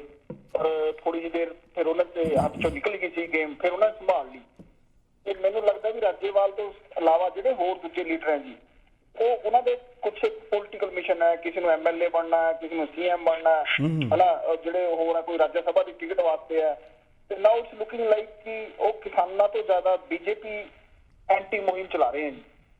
ਬਟ ਇਟਸ ਓਕੇ, ਲੋਕਤੰਤਰ ਹੈ, ਕੁਝ ਵੀ ਕਰੀਏ। ਪਰ ਮੇਰੇ ਖਿਆਲ ਤੋਂ ਜੇ ਇਸ ਤੋਂ ਆਪਾਂ ਜੇ ਹਿਸਟਰੀ ਵੀ ਚੈੱਕ ਕਰੀਏ ਜਾਂ ਆਪਾਂ ਸੋਚਦੇ ਇਸ ਤੋਂ ਸਟਰੋਂਗ ਗਵਰਨਮੈਂਟ ਹਿੰਦੁਸਤਾਨ 'ਚ ਨਹੀਂ ਆਣੀ ਜੀ।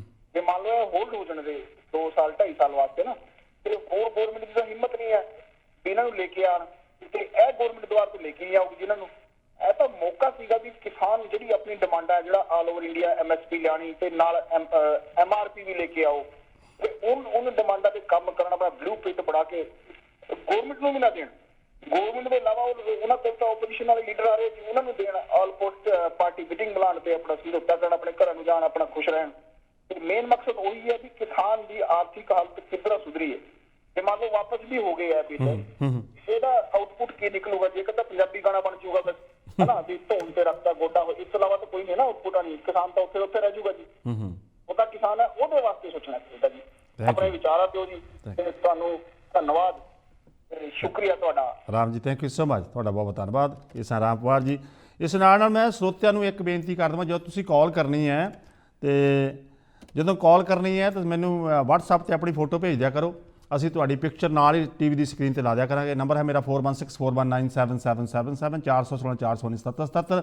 ਸਟੂਡੀਓ ਦਾ ਨੰਬਰ 9054584444। ਕਿਸਾਨ ਸਾਹਿਬ, ਹਾਂਜੀ। ਦੇਖੋ, ਜਿਹੜੀ ਰਾਮ ਜੀ ਨੇ ਜਿਹੜੀਆਂ ਦੋ ਤਿੰਨ ਗੱਲਾਂ ਕੀਤੀਆਂ ਉਹਦੇ ਤੇ ਥੋੜੀ ਜਿਹੀ ਮੈਨੂੰ ਲੱਗਦਾ ਗੱਲ ਕਰਨ ਦੀ ਜ਼ਰੂਰਤ ਹੈ ਜੀ। ਨੰਬਰ ਇੱਕ ਤਾਂ ਜਿਹੜੀ ਉਹ ਕਿਸਾਨ ਰਾਜੇਵਾਲ ਸਾਹਿਬ ਦੀ ਗੱਲ ਕਰ ਰਹੇ ਸੀ ਤੇ ਨਾਲ ਬਾਕੀ ਕਿਸਾਨ ਲੀਡਰਸ਼ਿਪ ਦੀ, ਸ਼ਾਇਦ ਉਹ ਥੋੜਾ ਜਿਹਾ ਕਿਤੇ ਨਾ ਕਿਤੇ ਤਪਲਾ ਖਾ ਗਏ ਨੇ। ਉਹਨਾਂ ਨੇ ਜਿਹੜੀ ਗੱਲ ਕਹੀ ਹੈ ਵੀ ਬਾਕੀ ਕਿਸਾਨ ਲੀਡਰਸ਼ਿਪ ਜਿਹੜੀ ਆ, ਸ਼ਾਇਦ ਉਹਨਾਂ ਨੇ ਕੋਈ ਰਾਜ ਸਭਾ ਦੀ ਸੀਟ ਲੈਣੀ ਹੋਵੇ ਜਾਂ ਕੁਝ ਕਿਸੇ ਨੇ MLA ਬਣਨਾ ਹੋਵੇ। ਕਹਿਣਾ ਅਸਲ 'ਚ ਉਹ ਇਹ ਚਾਹੁੰਦੇ ਸੀ ਵੀ ਜਿਹੜੀ ਕਿਸਾਨ ਲੀਡਰਸ਼ਿਪ ਤੋਂ ਬਿਨਾਂ, ਜਿਹੜੀ ਸੰਯੁਕਤ ਕਿਸਾਨ ਮੋਰਚੇ ਦੀ ਲੀਡਰਸ਼ਿਪ ਹੈ, ਉਸ ਤੋਂ ਬਿਨਾਂ ਜਿਹੜੇ ਲੀਡਰ ਜਿਹੜੇ ਆਪਣੇ ਆਪ ਨੂੰ ਪੇਸ਼ ਕਰ ਰਹੇ ਨੇ, ਉਸ ਭਾਵੇਂ ਲੱਖੇ ਸਿਧਾਣੇ ਦਾ ਆਪਾਂ ਨਾਮ ਵੀ ਲੈ ਸਕਦੇ ਹਾਂ, ਸ਼ਾਇਦ ਉਹਨਾਂ ਬਾਰੇ ਉਹ ਗੱਲ ਕਰ ਰਹੇ ਆ। ਬਾਕੀ ਜੇ ਕਿਸਾਨ ਲੀਡਰਾਂ ਦੀ ਗੱਲ ਕਰਨੀ ਹੋਵੇ ਤਾਂ ਮੈਂ ਗਰੰਟੀ ਨਾਲ ਹੁਣੇ ਹੀ, ਜੇ ਮੇਰੇ ਕੋਲ ਆਪਾਂ ਆਮੋ ਸਾਹਮਣੇ ਬੈਠੇ ਹੁੰਦੇ ਤਾਂ ਮੈਂ ਤੁਹਾਨੂੰ ਐਫੀਡੇਵਿਟ ਲਿਖ ਕੇ ਦੇ ਸਕਦਾ ਸੀ ਉਹਨਾਂ ਦੇ ਬਿਹਾਫ ਦੇ ਉੱਤੇ ਵੀ ਜਿਹੜੇ ਇਹ 32 ਕਿਸਾਨ ਜਥੇਬੰਦੀਆਂ ਦੇ ਆਗੂ ਨੇ, ਇਹਨਾਂ ਚੋਂ ਇੱਕ ਵੀ ਏਦਾਂ ਦਾ ਆਗੂ ਨਹੀਂ ਹੈ ਜਿਹਨੂੰ ਇਸ ਗੱਲ ਦਾ ਲਾਲਚ ਹੋਵੇ ਵੀ ਮੈਂ ਕਿਤੇ MLA ਬਣਨਾ ਹੈ ਜਾਂ ਮੈਂ ਕਿਸੇ ਸਿਆਸੀ ਪਾਰਟੀ ਦੇ ਲੜ ਲੱਗ ਕੇ ਸ਼ਾਇਦ ਆਪਣੀ ਭੱਲ ਸਵਾਰਨੀ ਹੈ। ਏਦਾਂ ਦੀ ਕੋਈ ਗੱਲ ਨਹੀਂ ਹੈ। ਇਹ ਲੀਡਰਸ਼ਿਪ ਪਰਖੀ ਹੋਈ ਲੀਡਰਸ਼ਿਪ ਹੈ। ਇਹ ਲੀਡਰਸ਼ਿਪ ਮਰਨ ਤੱਕ ਜਾ ਸਕਦੀ ਹੈ। ਸਮਝੌਤਾ ਜਿਹੜਾ ਹੈ ਕਿਸੇ ਵੀ ਕਿਸਮ ਦਾ, ਜਿਹੜਾ ਐਂਟੀ ਐਗਰੀਕਲਚਰ ਜਾਂ ਐਂਟੀ ਫਾਰਮਰ ਹੋਏਗਾ, ਉਹ ਸਮਝੌਤਾ ਇਹ ਲੀਡਰਸ਼ਿਪ ਨਹੀਂ ਕਰੇਗੀ। ਤੇ ਇਹਨਾਂ ਦਾ ਤਹੀਆ ਇਹੀ ਹੈ ਕਿ ਅਸੀਂ ਜਿੱਤਾਂਗੇ ਤਾਂ ਵਾਪਸ ਆਵਾਂਗੇ, ਨਹੀਂ ਤਾਂ ਅਸੀਂ ਅਰਥੀਆਂ ਤੇ ਵਾਪਸ ਆਵਾਂਗੇ। ਸਾਰੀ ਲੀਡਰਸ਼ਿਪ ਇਸ ਕਿਸਮ ਦੀ ਹੈ। 35 ਸਾਲ ਤੋਂ ਇਹ ਲੋਕ ਲੱਗੇ ਹੋਏ ਆ। ਸਟੂਡੈਂਟ ਮੂਵਮੈਂਟ ਤੋਂ ਉੱਠੇ ਹੋਏ ਲੋਕ ਹੈ। ਮੈਂ ਇਹਨਾਂ ਵਿੱਚੋਂ ਬਹੁਤਿਆਂ ਨੂੰ ਨਿੱਜੀ ਤੌਰ ਤੇ ਜਾਣਦਾ।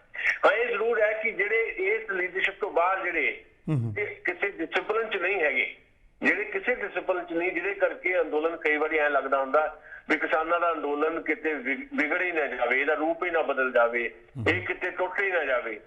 ਉਹ ਜਿਹੜੇ ਲੋਕ ਆ ਉਹਨਾਂ ਦੇ ਉਹ ਐਂਬੀਸ਼ੀਅਸ ਹੈਗੇ ਆ। ਉਹਨਾਂ ਦੀਆਂ ਬਹੁਤ ਵੱਡੀਆਂ ਇੱਛਾਵਾਂ ਆ। ਤੇ ਤੁਹਾਨੂੰ ਪਤਾ ਹੀ ਆ ਵੀ ਲੱਖਾ ਸਿਧਾਣਾ ਪਹਿਲਾਂ ਇਲੈਕਸ਼ਨ ਵੀ ਲੜ ਚੁੱਕਾ, ਹਾਲੇ ਵੀ ਉਹਦਾ ਤਹੀਆ ਇਹੀ ਹੈ। ਦੀਪ ਸਿੱਧੂ ਬਾਰੇ ਵੀ ਜੇ ਗੱਲ ਕਰਨੀ ਹੋਵੇ ਤਾਂ ਉਹਦਾ ਵੀ ਇੱਕ ਪੋਲੀਟੀਕਲ ਪਾਰਟੀ ਜਿਹੜੀ ਹੈ ਪੰਜਾਬ ਦੇ ਵਿੱਚ ਬਣਾਉਣ ਦਾ ਇੱਕ ਸੁਪਨਾ ਸੀ ਤੇ ਕਾਹਲੀ ਕਰ ਗਿਆ, ਗਲਤੀ ਕਰ ਗਿਆ ਤੇ ਉਹਦਾ ਉਹ ਸੁਪਨਾ ਚੱਕਣਾ ਸ਼ੁਰੂ ਹੋ ਗਿਆ। ਸੋ ਇੱਕ ਗੱਲ ਤਾਂ ਹੈ। ਦੂਜੀ ਗੱਲ ਜਿਹੜੀ ਰਾਮ ਹੋਰਾਂ ਨੇ ਕਹੀ ਹੈ ਕਿ ਬਈ ਇਹ ਜਿਹੜੀ ਲੀਡਰਸ਼ਿਪ ਹੈ ਇਹਨੂੰ ਸਮਝੌਤਾ ਕਰ ਲੈਣਾ ਚਾਹੀਦਾ ਸੀ ਵੀ ਜੇ ਹੋਲਡ ਹੋ ਜਾਣ ਤਾਂ ਚੰਗੀ ਗੱਲ ਹੈ। ਕਿਸੇ ਹੋਰ ਸਰਕਾਰ ਦੀ ਹਿੰਮਤ ਨਹੀਂ ਹੈ। ਇਹ ਸਰਕਾਰ ਬਹੁਤ ਤਾਕਤਵਰ ਸਰਕਾਰ ਆਪਣੇ ਆਪ ਨੂੰ ਦੱਸਦੀ ਹੈ ਤੇ ਜੇ ਇਹ ਸਰਕਾਰ ਦੇ ਚੱਲਦਾ ਹੋਲਡ ਹੋ ਜਾਣ ਤਾਂ ਕਿਸੇ ਦੀ ਕੋਈ ਹਿੰਮਤ ਨਹੀਂ ਹੈ ਕਿ ਦੁਬਾਰਾ ਕੋਈ ਏਦਾਂ ਦੇ ਕਾਨੂੰਨ ਲਿਆਂਦੇ ਜਾਣ। ਮੈਨੂੰ ਲੱਗਦਾ ਇਹ ਵੀ ਪੋਜੀਸ਼ਨ ਬਹੁਤੀ ਠੀਕ ਨਹੀਂ ਹੈ। ਇਹ ਵੱਖਰੀ ਗੱਲ ਹੈ ਵੀ ਕਿਸਾਨ ਲੀਡਰਸ਼ਿਪ ਜਿਹੜੀ ਹੈ ਉਹ ਕਿੱਦਾਂ ਇਹ ਸਾਰੀ ਚੀਜ਼ ਨੂੰ ਆਉਣ ਵਾਲੇ ਸਮੇਂ ਦੇ ਵਿੱਚ ਸਰਕਾਰ ਨਾਲ ਜੇ ਡਾਇਲੌਗ ਹੁੰਦਾ ਹੈ ਤੇ ਕਿੱਦਾਂ ਸਾਰੀ ਚੀਜ਼ ਨੂੰ ਲੈਂਦੀ ਹੈ, ਇਹ ਉਹਨਾਂ ਤੇ ਹੈ। ਅਸੀਂ ਕੁਝ ਨਹੀਂ ਕਰ ਸਕਦੇ।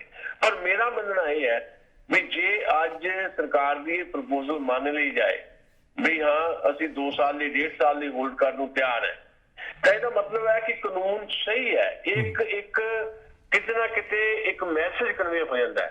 ਲੀਡਰਸ਼ਿਪ ਦੀ ਕਮਜ਼ੋਰੀ ਇਹਦੇ ਚੋਂ ਤੈਅ ਹੋਏਗੀ ਵੀ ਠੀਕ ਹੈ ਅੱਜ 2 ਸਾਲ ਲਈ ਹੋਲਡ ਕਰ ਲਓ, ਉਸ ਤੋਂ ਬਾਅਦ ਅਸੀਂ ਲਾਗੂ ਕਰ ਦਾਂਗੇ। ਤਾਂ ਮਤਲਬ ਫਿਰ ਉਹ 2 ਸਾਲ ਬਾਅਦ ਏਦਾਂ ਦੀਆਂ ਸਿਚੁਏਸ਼ਨ ਆ ਜਾਣਗੀਆਂ।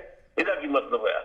ਇਸ ਕਰਕੇ ਆਰ ਪਾਰ ਦੀ ਲੜਾਈ ਵਾਲਾ ਮਸਲਾ ਆ ਤੇ ਆਰ ਪਾਰ ਦੀ ਲੜਾਈ ਜਿਹੜੀ ਆ ਕਿਸਾਨਾਂ ਦੀ ਲੀਡਰਸ਼ਿਪ ਹੈ ਉਹ ਬਹੁਤ ਅਨੁਸ਼ਾਸਿਤ ਤਰੀਕੇ ਨਾਲ, ਬਹੁਤ ਕਮਿਟਮੈਂਟ ਦੇ ਨਾਲ ਉਹ ਲੜ ਰਹੀ ਹੈ ਤੇ ਇਹ ਲੜਾਈ ਅੱਗੇ ਇਸੇ ਤਰ੍ਹਾਂ ਵਧਣੀ ਹੈ ਕਿਉਂਕਿ ਦੇਸ਼ ਪੱਧਰ ਤੇ ਇਸ ਲੜਾਈ ਨੇ ਆਪਣਾ ਫੈਲਾਅ ਜਿਹੜਾ ਆ ਉਹ ਕਰ ਰਿਹਾ। ਜੀ ਹਾਂ, ਪ੍ਰੋਗਰਾਮ ਸਾਂਝਾ ਪੰਜਾਬ ਦੇ ਵਿੱਚ ਤੁਸੀਂ ਸੁਸ਼ੀਲ ਦਸਾਂਝ ਸਾਹਿਬ ਦੇ ਨਾਲ ਕੋਈ ਵੀ ਗੱਲ ਕਰਨੀ ਚਾਹੁੰਦੇ ਹੋ, ਨੰਬਰ ਹਨ ਸਟੂਡੀਓ ਦੇ 9054584444 905 458 44 ਤੁਸੀਂ ਕਾਲ ਕਰ ਸਕਦੇ ਹੋ। 9054584444। ਦਸਾਂਝ ਸਾਹਿਬ, ਤੁਹਾਨੂੰ ਲੱਗਦਾ ਨਹੀਂ ਕਿ 26 ਤਰੀਕ ਤੋਂ ਬਾਅਦ ਕਿਸਾਨ ਅੰਦੋਲਨ ਦਾ ਮੋੜ ਜਿਹੜਾ ਲੋਕਾਂ ਦਾ ਧਿਆਨ ਜਿਹੜਾ ਡਾਇਵਰਟ ਹੋਰ ਹੀ ਪਾਸੇ ਹੋ ਗਿਆ? ਜਿਹੜੇ ਮੁੱਦੇ ਦੀ ਗੱਲ ਸੀ ਉਹ ਤੋਂ ਲੋਕ ਵੀ ਪਹਿਲਾਂ ਨਾਲੋਂ ਤੇ ਹੁਣ ਵੀ ਜਿਹੜੀ ਮੁੱਦੇ ਦੀ ਗੱਲ ਆ ਉਹ ਘੱਟ ਕੀਤੀ ਜਾਂਦੀ ਹੈ। ਤੁਹਾਨੂੰ ਲੱਗਦਾ ਇੱਦਾਂ ਕੁਛ? ਦੇਖੋ ਦੋ ਗੱਲਾਂ ਨੇ ਇਹਦੇ ਚ। ਨੰਬਰ ਇੱਕ ਤਾਂ ਇਹ ਹੈ ਕਿ ਇਹ ਤਾਂ ਸਾਰੇ ਲੋਕ ਮੰਨਦੇ ਨੇ, ਅਸੀਂ ਵੀ ਮੰਨਦੇ ਹਾਂ ਕਿ ਜੋ 26 ਜਨਵਰੀ ਦੀ ਘਟਨਾ ਹੋਈ ਹੈ ਜੀ, ਉਸ ਘਟਨਾ ਨੇ ਇੱਕ ਵਾਰ ਤਾਂ ਏਦਾਂ ਦੱਸ ਦਿੱਤਾ ਸੀ ਵੀ ਇਹ ਅੰਦੋਲਨ ਖਤਮ ਹੈ ਬਸ। ਜਿਹੜੇ ਉਹ 2 ਦਿਨ ਗੁਜ਼ਰੇ ਨੇ ਉਹ ਮੇਰੇ ਤੇ ਤੁਹਾਡੇ ਤੇ ਆਮ ਜਿਹੜਾ ਵਿਅਕਤੀ ਜਿਹੜਾ ਇਸ ਅੰਦੋਲਨ ਦਾ ਹਮਾਇਤੀ ਹੈ ਇਹਨਾਂ ਦੀ ਤਾਂ ਗੱਲ ਹੀ ਛੱਡ ਦੋ, ਜਿਹੜੇ ਉੱਥੇ ਹਾਜ਼ਰ ਨੇ, ਜਿਹੜੇ ਬਾਰਡਰਸ ਤੇ ਬੈਠੇ ਨੇ, ਉਹਨਾਂ ਤੇ ਕੀ ਗੁਜ਼ਰਿਆ ਹੋਏਗਾ ਉਹਨਾਂ ਤੇ ਵੀ ਛੱਡੋ। ਜਿਹੜੇ ਇਹਨੂੰ ਲੀਡ ਕਰ ਰਹੇ ਨੇ ਉਹਨਾਂ ਤੇ ਕਿੰਨੀਆਂ ਜ਼ਿੰਮੇਵਾਰੀਆਂ ਨੇ, ਉਹ ਕਿਵੇਂ ਇਹਨੂੰ ਲੀਡ ਕਰ ਰਹੇ ਨੇ, ਜਿਹੜੇ ਕਿਸਾਨਾਂ ਦੇ ਲੀਡਰ ਨੇ ਉਹਨਾਂ ਤੇ ਕੀ ਬੀਤੀ ਹੋਏਗੀ ਵੀ ਅਸੀਂ 6, 7, 8 ਮਹੀਨੇ ਤੋਂ ਇੱਕ ਅੰਦੋਲਨ ਨੂੰ ਬਿਲਡ ਕੀਤਾ ਹੈ, ਉਹ ਅੰਦੋਲਨ ਇੱਕ ਦਿਨ 'ਚ ਖਤਮ ਹੋ ਰਿਹਾ। ਪਰ ਅਚਾਨਕ ਹੀ ਕੁਦਰਤ ਦੀ ਮਿਹਰ ਹੋਈ ਹੈ ਕਿ ਰਕੇਸ਼ ਟਕੈਤ ਦੇ ਅਥਰੂਆਂ ਨੇ ਇਸ ਅੰਦੋਲਨ ਦੀ ਜਿਸ ਤਰੀਕੇ ਦੇ ਨਾਲ ਜਿਹੜੀ ਦਸ਼ਾ ਤੇ ਦਿਸ਼ਾ ਬਦਲ ਦਿੱਤੀ। ਉਹਨੇ 2 ਗੱਲਾਂ ਕੀਤੀਆਂ। ਉਹ 2 ਗੱਲਾਂ ਕੀ ਕੀਤੀਆਂ? ਨੰਬਰ 1 ਤਾਂ ਅੰਦੋਲਨ ਹੋਰ ਵਿਸਥਾਰ ਲੈ ਗਿਆ। ਅੰਦੋਲਨ ਹੋਰ ਵਿਸਥਾਰ ਲੈ ਗਿਆ ਦਾ ਮਤਲਬ ਇਹ ਹੈ ਕਿ ਅੰਦੋਲਨ ਪੰਜਾਬ ਤੇ ਹਰਿਆਣਾ ਤੇ ਯੂਪੀ 'ਚ ਇੰਨੀ ਜ਼ਿਆਦਾ ਫੈਲ ਗਿਆ ਵੀ ਹੁਣ ਲੱਗਦਾ ਨਹੀਂ ਹੈ ਕਿ ਜਿਹੜੀ ਇਹ ਗੱਲ ਸਰਕਾਰ ਦੀ ਇਹ ਕੋਸ਼ਿਸ਼ ਸੀ ਵੀ ਇਹਨੂੰ ਇੱਕ ਖਿੱਤੇ ਦਾ ਸਾਬਤ ਕਰ ਦੋ, ਪੰਜਾਬ ਦਾ ਕਹਿ ਦੋ ਜਾਂ ਇਹ ਕਹਿ ਲਓ ਵੀ ਕੁਝ ਲੋਕ ਹਰਿਆਣੇ ਦੇ ਆ, ਉਹ ਸਰਕਾਰ ਦੀ ਕੋਸ਼ਿਸ਼ ਨਾਕਾਮ ਹੋ ਗਈ। ਇਸ ਅੰਦੋਲਨ ਨੇ ਉੱਤਰੀ ਭਾਰਤ ਦੇ ਵਿੱਚ ਇੱਕ ਮਜ਼ਬੂਤ ਆਪਣਾ ਬੇਸ ਬਣਾ ਲਿਆ। ਦੂਜਾ, ਇਸ ਅੰਦੋਲਨ ਨੇ ਇਹ ਕੀਤਾ ਕਿ ਉਸ ਤੋਂ ਬਾਅਦ 26 ਤੋਂ ਬਾਅਦ ਇਹ ਅੰਦੋਲਨ ਜਿਹੜਾ ਆ ਉਹ ਉੱਤਰੀ ਭਾਰਤ ਤੋਂ ਦੱਖਣੀ ਭਾਰਤ ਵੱਲ ਜਿਹੜਾ ਫੈਲਦਾ ਚਲਿਆ ਗਿਆ। ਤਾਮਿਲਨਾਡੂ 'ਚ 10,000 ਟਰੈਕਟਰਾਂ ਦਾ ਮਾਰਚ ਹੋਇਆ ਤਾਮਿਲਨਾਡੂ ਦੇ ਵਿੱਚ। ਆਂਧਰਾ ਪ੍ਰਦੇਸ਼ ਵੀ ਏਦਾਂ ਹੀ ਹੈ, ਕੇਰਲਾ 'ਚ ਵੀ ਏਦਾਂ ਹੀ ਹੈ, ਪੱਛਮੀ ਬੰਗਾਲ 'ਚ ਹੁਣ ਇਲੈਕਸ਼ਨ ਹੈ, ਉੱਥੇ ਵੀ ਏਦਾਂ, ਕੇਰਲਾ 'ਚ ਵੀ ਇਲੈਕਸ਼ਨ ਹੈ। ਸੋ ਇਹ ਅੰਦੋਲਨ ਪੂਰਾ ਦੇਸ਼ ਵਿਆਪੀ ਹੋ ਗਿਆ। ਤੀਜੀ ਜਿਹੜੀ ਇੰਪੋਰਟੈਂਟ ਗੱਲ, ਇਸ ਅੰਦੋਲਨ ਦੇ ਵਿੱਚ 26 ਜਨਵਰੀ ਤੋਂ ਬਾਅਦ ਉਹ ਜਿਹੜੀ ਸਾਜ਼ਿਸ਼ ਸੀ ਇਸ ਅੰਦੋਲਨ ਨੂੰ ਨਾਕਾਮ ਕਰਨ ਦੀ, ਫੇਲ ਕਰਨ ਦੀ, ਇਹਨੂੰ ਖਾਲਿਸਤਾਨੀ ਅੰਦੋਲਨ ਸਾਬਤ ਕਰਨ ਦੀ, ਉਹ ਕੋਸ਼ਿਸ਼ ਵੀ ਫੇਲ ਹੋ ਗਈ। ਤੇ ਉਸ ਤੋਂ ਬਾਅਦ ਜਿਹੜਾ ਇਰਰੈਲੇਵੈਂਟ ਜਿਹੜਾ ਇੱਕ ਐਲੀਮੈਂਟ ਸੀਗਾ ਜਾਂ ਜਿਹੜਾ ਤੱਤਾ ਐਲੀਮੈਂਟ ਸੀ ਇਸ ਅੰਦੋਲਨ 'ਚ, ਉਹ ਸਾਈਡ ਤੇ ਹੋ ਗਿਆ। ਭਾਵੇਂ ਉਹ ਡਰਦਿਆਂ ਰੂਪੋਸ਼ ਹੋਇਆ, ਉਹ ਕੁਝ ਨੌਜਵਾਨ ਜਿਹੜੇ ਆ ਜਿਹੜੇ ਕਿਸੇ ਆਈਡੀਓਲੋਜੀ ਨਾਲ ਨਹੀਂ ਸੀ ਬੱਝੇ, ਸਿਰਫ ਇੱਕ ਜੋਸ਼ 'ਚ ਆਏ ਹੋਏ ਸੀ ਤੇ ਉਹ ਜੋਸ਼ ਦੇ ਵਿੱਚ ਉਧਰ ਨੂੰ ਚੱਲ ਵੀ ਗਏ ਸੀ ਲਾਲ ਕਿਲੇ ਵੱਲ ਨੂੰ, ਜਿਨ੍ਹਾਂ 'ਚ ਬਹੁਤ ਸਾਰੇ ਗ੍ਰਿਫਤਾਰ ਵੀ ਕੀਤੇ ਗਏ। ਤੇ ਹੁਣ ਤੱਕ ਦੀ ਖਬਰ ਇਹ ਹੈ ਕਿ 100 ਤੋਂ ਜ਼ਿਆਦਾ ਲੋਕਾਂ ਦੀ ਜ਼ਮਾਨਤਾਂ ਹੋ ਗਈਆਂ, ਥੋੜੇ ਲੋਕ ਰਹਿ ਗਏ ਨੇ, ਉਹਨਾਂ ਦੀ ਜ਼ਮਾਨਤਾਂ ਵੀ ਰਹਿਣਗੀਆਂ। ਉਸ ਤੋਂ ਬਿਨਾਂ ਜਿਹੜੇ ਨਹੀਂ ਵੀ ਸੀ ਜੇਲ੍ਹਾਂ 'ਚ ਗਏ ਪਰ ਵਾਪਸ ਜਿਹੜੇ ਉਹ ਸਿੰਘੂ ਬਾਰਡਰ ਤੇ ਨਹੀਂ ਆਏ, ਉਹ ਸਾਈਡ ਤੇ ਚਲੇ ਗਏ, ਰੂਪੋਸ਼ ਹੋ ਗਏ। ਤੇ ਅੰਦੋਲਨ ਜਿਹੜਾ ਬਾਰਡਰ ਦੇ ਉੱਤੇ ਆ, ਚਾਹੇ ਗਾਜ਼ੀਪੁਰ ਬਾਰਡਰ ਹੈ, ਸਿੰਘੂ ਟਿਕਰੀ, ਉੱਥੇ ਹੋਰ ਜ਼ਿਆਦਾ ਉਹਦੇ 'ਚ ਡਿਸਿਪਲਿਨ ਆ ਗਿਆ, ਸੰਜੀਦਾਪਨ ਆ ਗਿਆ, ਬਹੁਤ ਜ਼ਿਆਦਾ ਸਿਰਦਤਾ ਆ ਗਈ, ਦ੍ਰਿੜਤਾ ਆ ਗਈ, ਹਿੰਮਤ ਆ ਗਈ, ਹੌਸਲਾ ਆ ਗਿਆ। ਕਿਉਂਕਿ ਯੂਪੀ ਤੇ ਹਰਿਆਣਾ ਤੇ ਰਾਜਸਥਾਨ ਵੱਡੀ ਪੱਧਰ ਤੇ ਵੱਡੀ ਤਾਦਾਦ 'ਚ ਇਸ ਅੰਦੋਲਨ ਨਾਲ ਜੁੜ ਗਏ। ਸੋ ਜਿਹੜੇ ਮੁੱਦੇ ਦੀ ਤੁਸੀਂ ਗੱਲ ਕਰ ਰਹੇ ਹੋ, ਇਹ ਸ਼ੁਰੂ 'ਚ ਲੱਗਾ ਸੀ ਕਿਉਂਕਿ ਜਿਹੜਾ ਸੋ ਕਾਰਡ ਸਾਡਾ ਨੈਸ਼ਨਲ ਮੀਡੀਆ, ਉਹਨੇ ਮੁੱਦਿਆਂ ਨੂੰ ਭਟਕਾਉਣ ਦੀ ਕੋਸ਼ਿਸ਼ ਕੀਤੀ ਤੇ ਸੋਸ਼ਲ ਮੀਡੀਆ ਤੇ ਜਿਹੜੀ IT ਸੈੱਲ ਆ ਬੀਜੇਪੀ ਦਾ ਤੇ ਜਿਹੜੇ ਕੁਝ ਝੰਡਾ ਬਰਦਾਰ ਬਣੇ ਫਿਰਦੇ ਆ ਇਸ ਅੰਦੋਲਨ ਦੇ, ਜਿਨ੍ਹਾਂ ਨੇ ਕਦੀ ਆਪਣੀ ਚੀਚੀ ਤੇ ਲਹੂ ਨਹੀਂ ਲਵਾਇਆ, ਇਸ ਅੰਦੋਲਨ ਨੂੰ ਜਿਹੜਾ ਕਿਤੇ ਨਾ ਕਿਤੇ ਲੀਡ ਕਰਨ ਦੇ ਸੁਪਨੇ ਪਾਲ ਰਹੇ ਸੀ ਜਾਂ ਇਸ ਅੰਦੋਲਨ ਨੂੰ ਸਲਾਹਾਂ ਦੇ ਰਹੇ ਸੀ, ਉਹਨਾਂ ਨੇ ਇਸ ਅੰਦੋਲਨ ਨੂੰ ਬਦਨਾਮ ਕਰਨ ਦੀ ਹਰ ਤਰ੍ਹਾਂ ਦੀ ਕੋਸ਼ਿਸ਼ ਕੀਤੀ ਹੈ। ਤੇ ਉਹ ਸਾਰੀਆਂ ਚੀਜ਼ਾਂ ਹੁਣ ਸਾਈਡ ਤੇ ਚਲੀਆਂ ਗਈਆਂ। ਅੰਦੋਲਨ ਇਸ ਵੇਲੇ ਮੁੱਦਿਆਂ ਤੇ ਕੇਂਦਰਿਤ ਹੈ। ਤੁਸੀਂ ਕਿਸਾਨਾਂ ਦੀ ਲੀਡਰਸ਼ਿਪ ਦੀ ਕਿਸੇ ਦੀ ਵੀ ਕੋਈ ਵੀ ਇੰਚੂ ਨੂੰ ਸੁਣ ਲਓ, ਰਕੇਸ਼ ਟਕੈਤ ਨੂੰ ਸੁਣ ਲਓ, ਰਾਜੇਵਾਲ ਨੂੰ ਸੁਣ ਲਓ, ਜਗਜੀਤ ਡੱਡੇਵਾਲ ਨੂੰ ਸੁਣ ਲਓ, ਕੁਲਵੰਤ ਸਿੰਘ ਸੰਧੂ ਨੂੰ ਸੁਣ ਲਓ, ਰਜਿੰਦਰ ਸਿੰਘ ਦੀਪ ਸਿੰਘ ਵਾਲਾ ਨੂੰ ਸੁਣ ਲਓ, ਉਹਨਾਂ ਸਾਰਿਆਂ ਦਾ ਫੋਕਸ ਇਹਨਾਂ ਤਿੰਨਾਂ ਖੇਤੀ ਕਾਨੂੰਨਾਂ ਤੇ ਹੈ ਤੇ ਨਾਲ ਦੀ ਨਾਲ ਜਿਹੜਾ ਬਿੱਲ ਜਿਹੜਾ ਕਾਨੂੰਨ ਬਣਾਉਣਾ ਆ MSP ਤੇ ਕਰੰਟੀ ਕਾਨੂੰਨ ਜਿਹੜਾ ਆ ਉਹਦੇ ਤੇ ਹੈ। ਸਾਡੇ ਨਾਲ ਤੁਸੀਂ ਕੋਈ ਵੀ ਸਾਂਝ ਪਾਉਣੀ ਚਾਹੁੰਦੇ ਹੋ 9054584444 905 458 4444 ਨੰਬਰ ਨੇ ਸਟੂਡੀਓ ਦੇ। ਕਿਸੇ ਵਿਸ਼ੇ ਤੇ ਤੁਸੀਂ ਕੋਈ ਗੱਲ ਕਰਨੀ ਚਾਹੁੰਦੇ, ਸਾਂਝ ਸਾਹਿਬ ਨੂੰ ਸਵਾਲ ਕਰਨਾ ਜਾਂ ਤੁਹਾਡੇ ਮਨ 'ਚ ਕੋਈ ਹੋਰ ਸਵਾਲ ਹੈ ਤਾਂ 905 458 4444 9054584444। ਦਸਾਂਝ ਸਾਹਿਬ, ਹੁਣ ਅਗਲਾ ਕਦਮ ਕੀ ਹੋਏਗਾ? ਕਿਸਾਨਾਂ ਵੱਲੋਂ ਕੋਈ ਪ੍ਰੋਗਰਾਮ ਅਗਲਾ ਨਾ ਲੀਕਣਾ, ਦੂਸਰੇ ਪਾਸੇ ਸਰਕਾਰ ਵੱਲੋਂ ਵੀ ਕੋਈ ਇਹੋ ਜਿਹੀ ਪੇਸ਼ਕਸ਼ ਨਾ ਕਰਨੀ, ਉਹਨਾਂ ਦੇ ਮਨ 'ਚ ਇਹੀ ਹੈ ਕਿ ਬੈਠੇ ਤਾਂ ਬੈਠੇ ਰਹਿਣ ਤੇ ਕਿਸਾਨ ਜਿਹੜੇ ਅਗਲਾ ਪ੍ਰੋਗਰਾਮ ਜਿਹੜਾ ਜਿਸ ਤਰ੍ਹਾਂ ਅੱਗੇ ਲੀਕਦੇ ਸੀ ਪ੍ਰੋਗਰਾਮ, ਬਈ ਤਕਰੀਬਨ ਆਪਾਂ ਕਹਿ ਲਈਏ ਬਈ 1.5 ਮਹੀਨੇ ਦਾ ਸਮਾਂ ਹੋ ਚੱਲਿਆ, ਉਸ ਤੋਂ ਬਾਅਦ ਕੋਈ ਇੰਨਾ ਠੋਸ ਜਿਹੜਾ ਪ੍ਰੋਗਰਾਮ ਨਹੀਂ ਲਿਖਿਆ ਗਿਆ। ਜੇ ਇਸੇ ਤਰ੍ਹਾਂ ਚੱਲਦਾ ਰਿਹਾ, ਜੇ ਅੰਦੋਲਨ ਵਿੱਚ ਢਿੱਲ ਦਿੱਤੀ ਗਈ ਤਾਂ ਇਹ ਅੰਦੋਲਨ ਫਿਰ ਬਹੁਤ ਲੰਬਾ ਜਾ ਸਕਦਾ। ਕੀ ਕਹਿਣਾ ਇਹਦੇ ਬਾਰੇ? ਦੇਖੋ, ਪਹਿਲੀ ਗੱਲ ਤਾਂ ਇਹ ਹੈ ਕਿ ਅੰਦੋਲਨ ਜਿਹੜਾ ਆ ਇਹਦੇ 'ਚ ਕੋਈ ਢਿੱਲ ਨਹੀਂ ਹੈ। ਕਈ ਵਾਰੀ ਖਬਰਾਂ ਜਿਹੜੀਆਂ ਆ ਪੂਰੀਆਂ ਪਹੁੰਚਦੀਆਂ ਨਹੀਂ ਹੈਗੀਆਂ, ਤੇ ਪਰ ਖਬਰ ਜਿਹੜੀ ਅਸਲ 'ਚ ਇਹ ਹੈ ਕਿ 15 ਮਾਰਚ ਤੱਕ ਦਾ ਅੰਦੋਲਨ ਡਿਜ਼ਾਈਨ ਹੋ ਚੁੱਕਾ ਹੈ।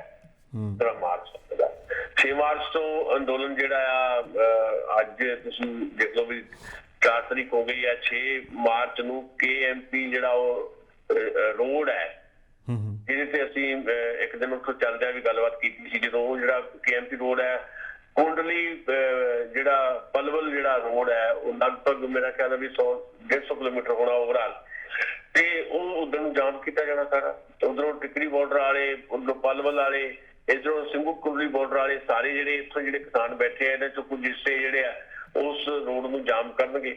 ਤੇ ਉਸੇ ਦਿਨ ਤੋਂ ਦੇਸ਼ ਭਰ ਦੇ ਵਿੱਚ ਜਿਹੜਾ ਪਹਿਲਾਂ ਉਦੋਂ ਮੇਘਾਲਿਆ ਤੋਂ ਸ਼ੁਰੂ ਹੋਣਾ, ਮੰਡੀਆਂ 'ਚ ਕਿਸਾਨ ਜਾ ਕੇ ਜਿਹੜਾ ਆ ਉਹ ਕਹਿਣਗੇ ਵੀ ਮੰਡੀਆਂ 'ਚ ਜਾ ਕੇ ਧਰਨੇ ਲਾਉਣਗੇ ਵੀ ਸਾਨੂੰ MSP ਸ਼ੋਰ ਕਰੋ, MSP ਦਵਾਓ। ਇਹ ਬਕਾਇਦਾ ਹੋਏਗਾ ਤੇ 12 ਮਾਰਚ ਤੱਕ ਚੱਲਦਿਆਂ ਇਹ ਸਾਰੇ ਦੇਸ਼ 'ਚ ਫੈਲ ਜਾਏਗਾ। ਏਦਾਂ ਹੀ 15 ਮਾਰਚ ਤੱਕ ਦੇ ਜਿਹੜੇ ਪ੍ਰੋਗਰਾਮ ਹੈ ਪੂਰੇ ਜਿਹੜੇ ਆ ਉਹ ਐਲਾਨ ਦਿੱਤੇ ਗਏ ਆ ਵੀ 15 ਮਾਰਚ ਤੱਕ ਐਕਟੀਵਿਟੀ ਇਸ ਢੰਗ ਨਾਲ ਰਹਿਣੀ ਹੈ। ਕਿਸੇ ਵੀ ਕਿਸਮ ਦਾ ਕੋਈ ਢਿੱਲ ਨਹੀਂ ਹੈ। ਸਾਰਾ ਕੁਝ ਜਿਹੜਾ ਇਸ ਤਰੀਕੇ ਨਾਲ ਡਿਜ਼ਾਈਨ ਕੀਤਾ ਜਾ ਰਿਹਾ ਵੀ ਹਾਂ ਐਕਟੀਵਿਟੀ ਬਣੀ ਰਹੇ ਤੇ ਫਿਰ 23 ਮਾਰਚ ਜਿਹੜੀ ਹੈ ਉਹਦੇ ਬਾਰੇ ਪ੍ਰੋਗਰਾਮ ਭਾਵੇਂ ਹਾਲੇ ਨਹੀਂ ਅਨਾਉਂਸ ਕੀਤਾ, ਪਰ ਸਾਡੇ ਕੋਲ ਜਿਹੜੀ ਜਾਣਕਾਰੀ ਹੈ ਵੀ 23 ਮਾਰਚ ਨੂੰ ਸਾਰੇ ਦੇਸ਼ ਦੇ ਵਿੱਚ ਸ਼ਹੀਦ ਆਜ਼ਮ ਸਰ ਭਗਤ ਸਿੰਘ, ਰਾਜਗੁਰੂ ਸੁਖਦੇਵ ਜੀ ਨਾਲ ਦੀ ਸ਼ਹੀਦੀ ਦਿਵਸ ਮਨਾਇਆ ਜਾਣਾ, ਉਹ ਵੀ ਕਿਸਾਨ ਮਨਾਉਣਗੇ।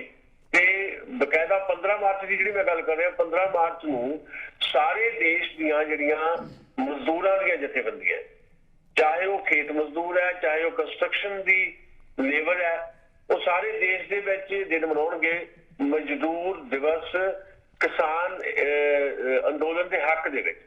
ਕਿਸਾਨ ਜਿਹੜੇ ਆ ਉਹ ਵੀ ਇਸ ਅੰਦੋਲਨ 'ਚ ਸ਼ਾਮਲ ਹੋਣਗੇ ਮਤਲਬ 15 ਮਾਰਚ ਨੂੰ। ਸੋ ਅਲਟੀਮੇਟਲੀ ਪ੍ਰੋਗਰਾਮ ਬਕਾਇਦਾ ਪੂਰੇ ਤੈਅ ਕਰਨੇ ਗਏ ਆ, ਕਿਸੇ ਵੀ ਕਿਸਮ ਦੀ ਕੋਈ ਢਿੱਲ ਨਹੀਂ ਹੈ ਤੇ ਉਹ ਪ੍ਰੋਗਰਾਮ ਜਿਹੜੇ ਆ ਉਹ ਇੰਪਲੀਮੈਂਟ ਵੀ ਬਹੁਤ ਵਧੀਆ ਤਰੀਕੇ ਨਾਲ ਹੋ ਰਹੇ ਆ।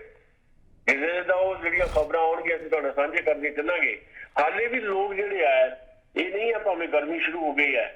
ਇੱਕ ਮੈਂ ਵੀਡੀਓਜ਼ ਨੂੰ ਤੁਹਾਨੂੰ ਭੇਜੀਆਂ ਸੀ, ਜੇ ਸਮਾਂ ਹੋਇਆ ਤੁਸੀਂ ਉਹ ਵੀਡੀਓ ਲਾਓਗੇ। ਕੈਨੇਡਾ ਤੋਂ ਹੀ ਇੱਕ ਗਰੁੱਪ ਜਿਹੜਾ ਆਇਆ ਹੋਇਆ ਜੀ, ਰਨ ਫਾਰ ਫਾਰਮਰਸ, ਤੁਹਾਨੂੰ ਇੱਕ ਈਮੇਲ ਵੀ ਕੀਤੀ ਆ, ਬਕਾਇਦਾ ਡਰੋਨ ਤੋਂ ਬਣਾਈ ਹੋਈ ਉਹ ਵੀਡੀਓ ਆ।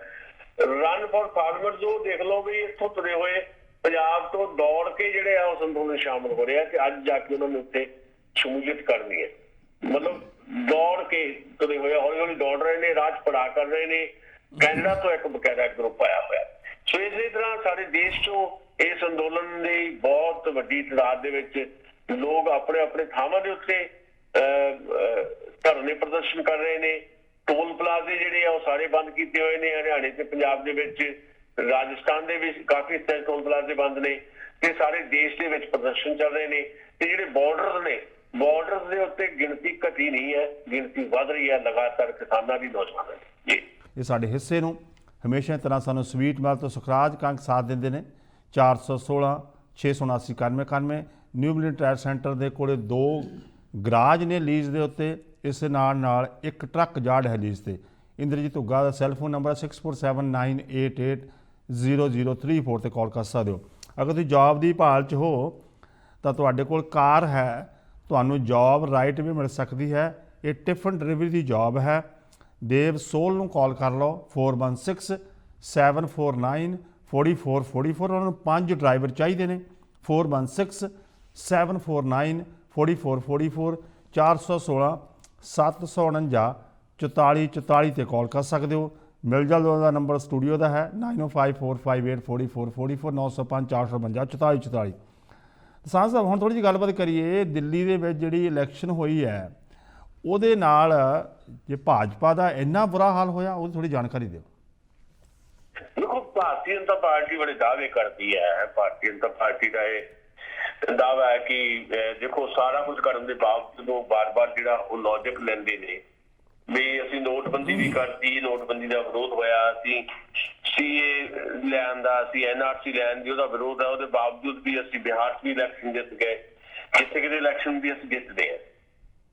ਪਰ ਇਹਨਾਂ ਦਿਨਾਂ ਦੇ ਵਿੱਚ 2 ਇਲੈਕਸ਼ਨ ਜਿਹੜੀਆਂ ਖਾਸ ਤੌਰ ਦੇ ਉੱਤੇ ਪੰਜਾਬ ਦੇ ਵਿੱਚ ਜਿਹੜੀਆਂ ਲੋਕਲ ਬਾਡੀ ਇਲੈਕਸ਼ਨ ਹੋਈਆਂ, ਉਹਦੇ 'ਚ ਭਾਰਤੀ ਜਨਤਾ ਪਾਰਟੀ ਦੀ ਜੋ ਹਾਲਤ ਹੋਈ ਹੈ, ਜਿਹੜੀ ਗੱਲ ਅਸੀਂ ਪਹਿਲਾਂ ਕਹਿੰਦੇ ਰਹੇ ਹਾਂ ਵੀ ਨਰਿੰਦਰ ਮੋਦੀ ਜਿਹੜੇ ਸੋ ਪਾਪੂਲਰ ਇੱਕ ਲੀਡਰ ਦੇ ਤੌਰ ਦੇ ਉੱਤੇ ਭਾਰਤ ਦੇ ਵਿੱਚ ਜਾਣੇ ਪਛਾਣੇ ਜਾਂਦੇ ਸੀ, ਉਹ -28 ਤੱਕ ਚਲ ਗਈ ਉਹਨਾਂ ਦੀ ਪਪੂਲੈਰਿਟੀ ਪੰਜਾਬ ਦੇ ਵਿੱਚ। ਤੇ ਉਹਦਾ ਜਿਹੜਾ ਰਿਜ਼ਲਟ ਹੈ ਉਹ ਜਿਹੜੀਆਂ ਨਗਰ ਨਿਗਮ ਦੀਆਂ ਇਲੈਕਸ਼ਨ ਦੇ ਰਿਜ਼ਲਟ ਆਏ ਉਹਦੇ ਚੋਂ ਸਾਹਮਣੇ ਆਇਆ। ਏਦਾਂ ਹੀ ਦਿੱਲੀ ਦੇ ਵਿੱਚ ਭਾਵੇਂ 5 ਵਾਰਡ ਦੇ ਵਿੱਚ ਇਲੈਕਸ਼ਨ ਸੀਗੀ, ਜਿਹੜੀ ਨਗਰ ਨਿਗਮ ਦੇ 5 ਵਾਰਡ ਜਿਹੜੇ ਆ ਉਹਨਾਂ 'ਚ ਬਾਈ ਇਲੈਕਸ਼ਨ ਹੋਈ ਹੈ, ਜਿਹਨੂੰ ਆਪਾਂ ਜ਼ਿਮਨੀ ਇਲੈਕਸ਼ਨ ਚੋਣ ਕਹਿੰਦੇ ਆ। ਉਹ 5 ਸੀਟਾਂ ਖਾਲੀ ਸੀਗੀਆਂ ਤੇ 5 ਸੀਟਾਂ ਦੇ ਉੱਤੇ ਚੋਣ ਹੋਈ ਹੈ। ਭਾਵੇਂ ਉਹਨਾਂ 5 ਦੇ ਵਿੱਚੋਂ ਬੀਜੇਪੀ ਕੋ ਪਹਿਲਾਂ ਵੀ ਇੱਕੋ ਹੀ ਸੀਗੀ, ਪਰ ਉਹ ਆਪਣੀ ਇੱਕ ਸੀਟ ਵੀ ਬਚਾ ਨਹੀਂ ਸਕੀ। ਬੀਜੇਪੀ 5 ਦੇ ਵਿੱਚੋਂ 4 ਸੀਟਾਂ ਭਾਰਤੀ ਆਪਣੇ ਆਮ ਆਦਮੀ ਪਾਰਟੀ ਜਿੱਤ ਗਈ, ਤੇ ਜਿਹਨੂੰ ਕਿਹਾ ਬਾਰ-ਬਾਰ ਭਾਰਤੀ ਜਨਤਾ ਪਾਰਟੀ ਦੀ ਲੀਡਰਸ਼ਿਪ ਨੇ ਵੀ ਇਹ ਤਾਂ ਜੀ ਮਰ ਗਈ ਆ ਪਾਰਟੀ, ਕਾਂਗਰਸ ਪਾਰਟੀ, ਅਸੀਂ ਇਸ ਮੁਲਕ ਨੂੰ ਕਾਂਗਰਸ ਮੁਕਤ ਕਰਨਾ। ਉਹੀ ਕਾਂਗਰਸ ਜਿਹੜੀ ਹੈ ਇੱਕ ਸੀਟ ਜਿੱਤ ਗਈ ਤੇ ਬੀਜੇਪੀ ਕੋ ਇੱਕ ਸੀਟ ਸੀ ਉਹ ਵੀ ਹਾਰ ਗਈ ਬੀਜੇਪੀ। ਇਹਦਾ ਮਤਲਬ ਕੀ ਹੋਇਆ? ਇਹਦਾ ਮਤਲਬ ਇਹ ਹੈ ਕਿ ਸਾਲ ਬਾਅਦ ਜਿਹੜੀਆਂ ਸਾਰੇ ਦਿੱਲੀ ਦੇ ਵਿੱਚ ਜਿਹੜੀਆਂ ਚੋਣਾਂ ਹੋਣੀਆਂ ਨਗਰ ਨਿਗਮ ਦੀਆਂ, ਉਹਦੇ ਰਿਜ਼ਲਟ ਜਿਹੜੇ ਆ ਇੱਕ ਸੰਕੇਤ ਹੈ। ਇਹਦਾ ਮਤਲਬ ਇਸ ਪਾਸੇ ਵੱਲ ਨੂੰ ਜਾਣਗੇ। ਯਾਨੀ ਦਿੱਲੀ ਦੀ ਤਸਵੀਰ ਮੈਂ ਥੋੜੀ ਸਪਸ਼ਟ ਕਰਦਾ ਵੀ ਦਿੱਲੀ 'ਚ ਸਰਕਾਰ ਅਰਵਿੰਦ ਕੇਜਰੀਵਾਲ ਦੀ ਹੈ, ਆਮ ਆਦਮੀ ਪਾਰਟੀ ਦੀ, ਪਰ ਦਿੱਲੀ ਦਾ ਜਿਹੜਾ ਮਿਊਨਿਸਪਲ ਕਾਰਪੋਰੇਸ਼ਨ ਜਿਹੜਾ ਆ ਨਗਰ ਨਿਗਮ ਜਿਹਨੂੰ ਆਪਾਂ ਕਹਿ ਰਹੇ ਆ, ਉਹਦੇ ਤੇ ਕਬਜ਼ਾ ਬੀਜੇਪੀ ਦਾ। ਪਰ ਹੁਣ ਜਿਹੜੇ ਆ 5 ਵਾਰਡਾਂ ਦੇ ਨਤੀਜੇ ਆਏ ਨੇ ਦੱਸ ਦਿੱਤਾ ਕਿ ਸਾਲ ਬਾਅਦ ਜਿਹੜਾ ਨਗਰ ਨਿਗਮ ਦੀਆਂ ਸਾਰੇ ਦਿੱਲੀ 'ਚ ਚੋਣਾਂ ਹੋਣੀਆਂ, ਉਹਦੇ 'ਚ ਬੀਜੇਪੀ ਦਾ ਜਿਹੜਾ ਕਬਜ਼ਾ ਆ ਉਹ ਟੁੱਟ ਜਾਣਾ। ਸੋ ਅਲਟੀਮੇਟਲੀ ਭਾਰਤੀ ਜਨਤਾ ਪਾਰਟੀ ਜੇ ਹੁਣ ਵੀ ਨਹੀਂ ਸਮਝਦੀ, ਜਾਂ ਨਰਿੰਦਰ ਮੋਦੀ ਜਾਂ ਭਾਰਤ ਦੇ ਗ੍ਰਹਿ ਮੰਤਰੀ ਅਮਿਤ ਸ਼ਾਹ ਹਾਲੇ ਵੀ ਇਸ ਗੱਲ ਨੂੰ ਨਹੀਂ ਸਮਝਦੇ ਵੀ ਪੰਜਾਬ ਦੇ ਤੁਹਾਨੂੰ ਜਿਹੜੇ ਨਤੀਜੇ ਦਿੱਤੇ ਨੇ, ਜਿਵੇਂ ਤੁਹਾਨੂੰ ਪੰਜਾਬ ਨੇ ਬੇਦਖਲ ਕੀਤਾ, ਤੇ ਦਿੱਲੀ ਵੀ ਉਸ ਪਾਸੇ ਵੱਲੋਂ ਵੱਧ ਰਹੀ ਹੈ। ਦਿੱਲੀ ਦੇ 5 ਵਾਰਡਾਂ ਦੇ ਨਤੀਜੇ ਇਸ ਪਾਸੇ ਵੱਲੋਂ ਸੰਕੇਤ ਦੇ ਰਿਹਾ ਕਿ ਤੁਹਾਡਾ ਦਿੱਲੀ 'ਚ ਵੀ ਕੱਖ ਨਹੀਂ ਬਚਣਾ।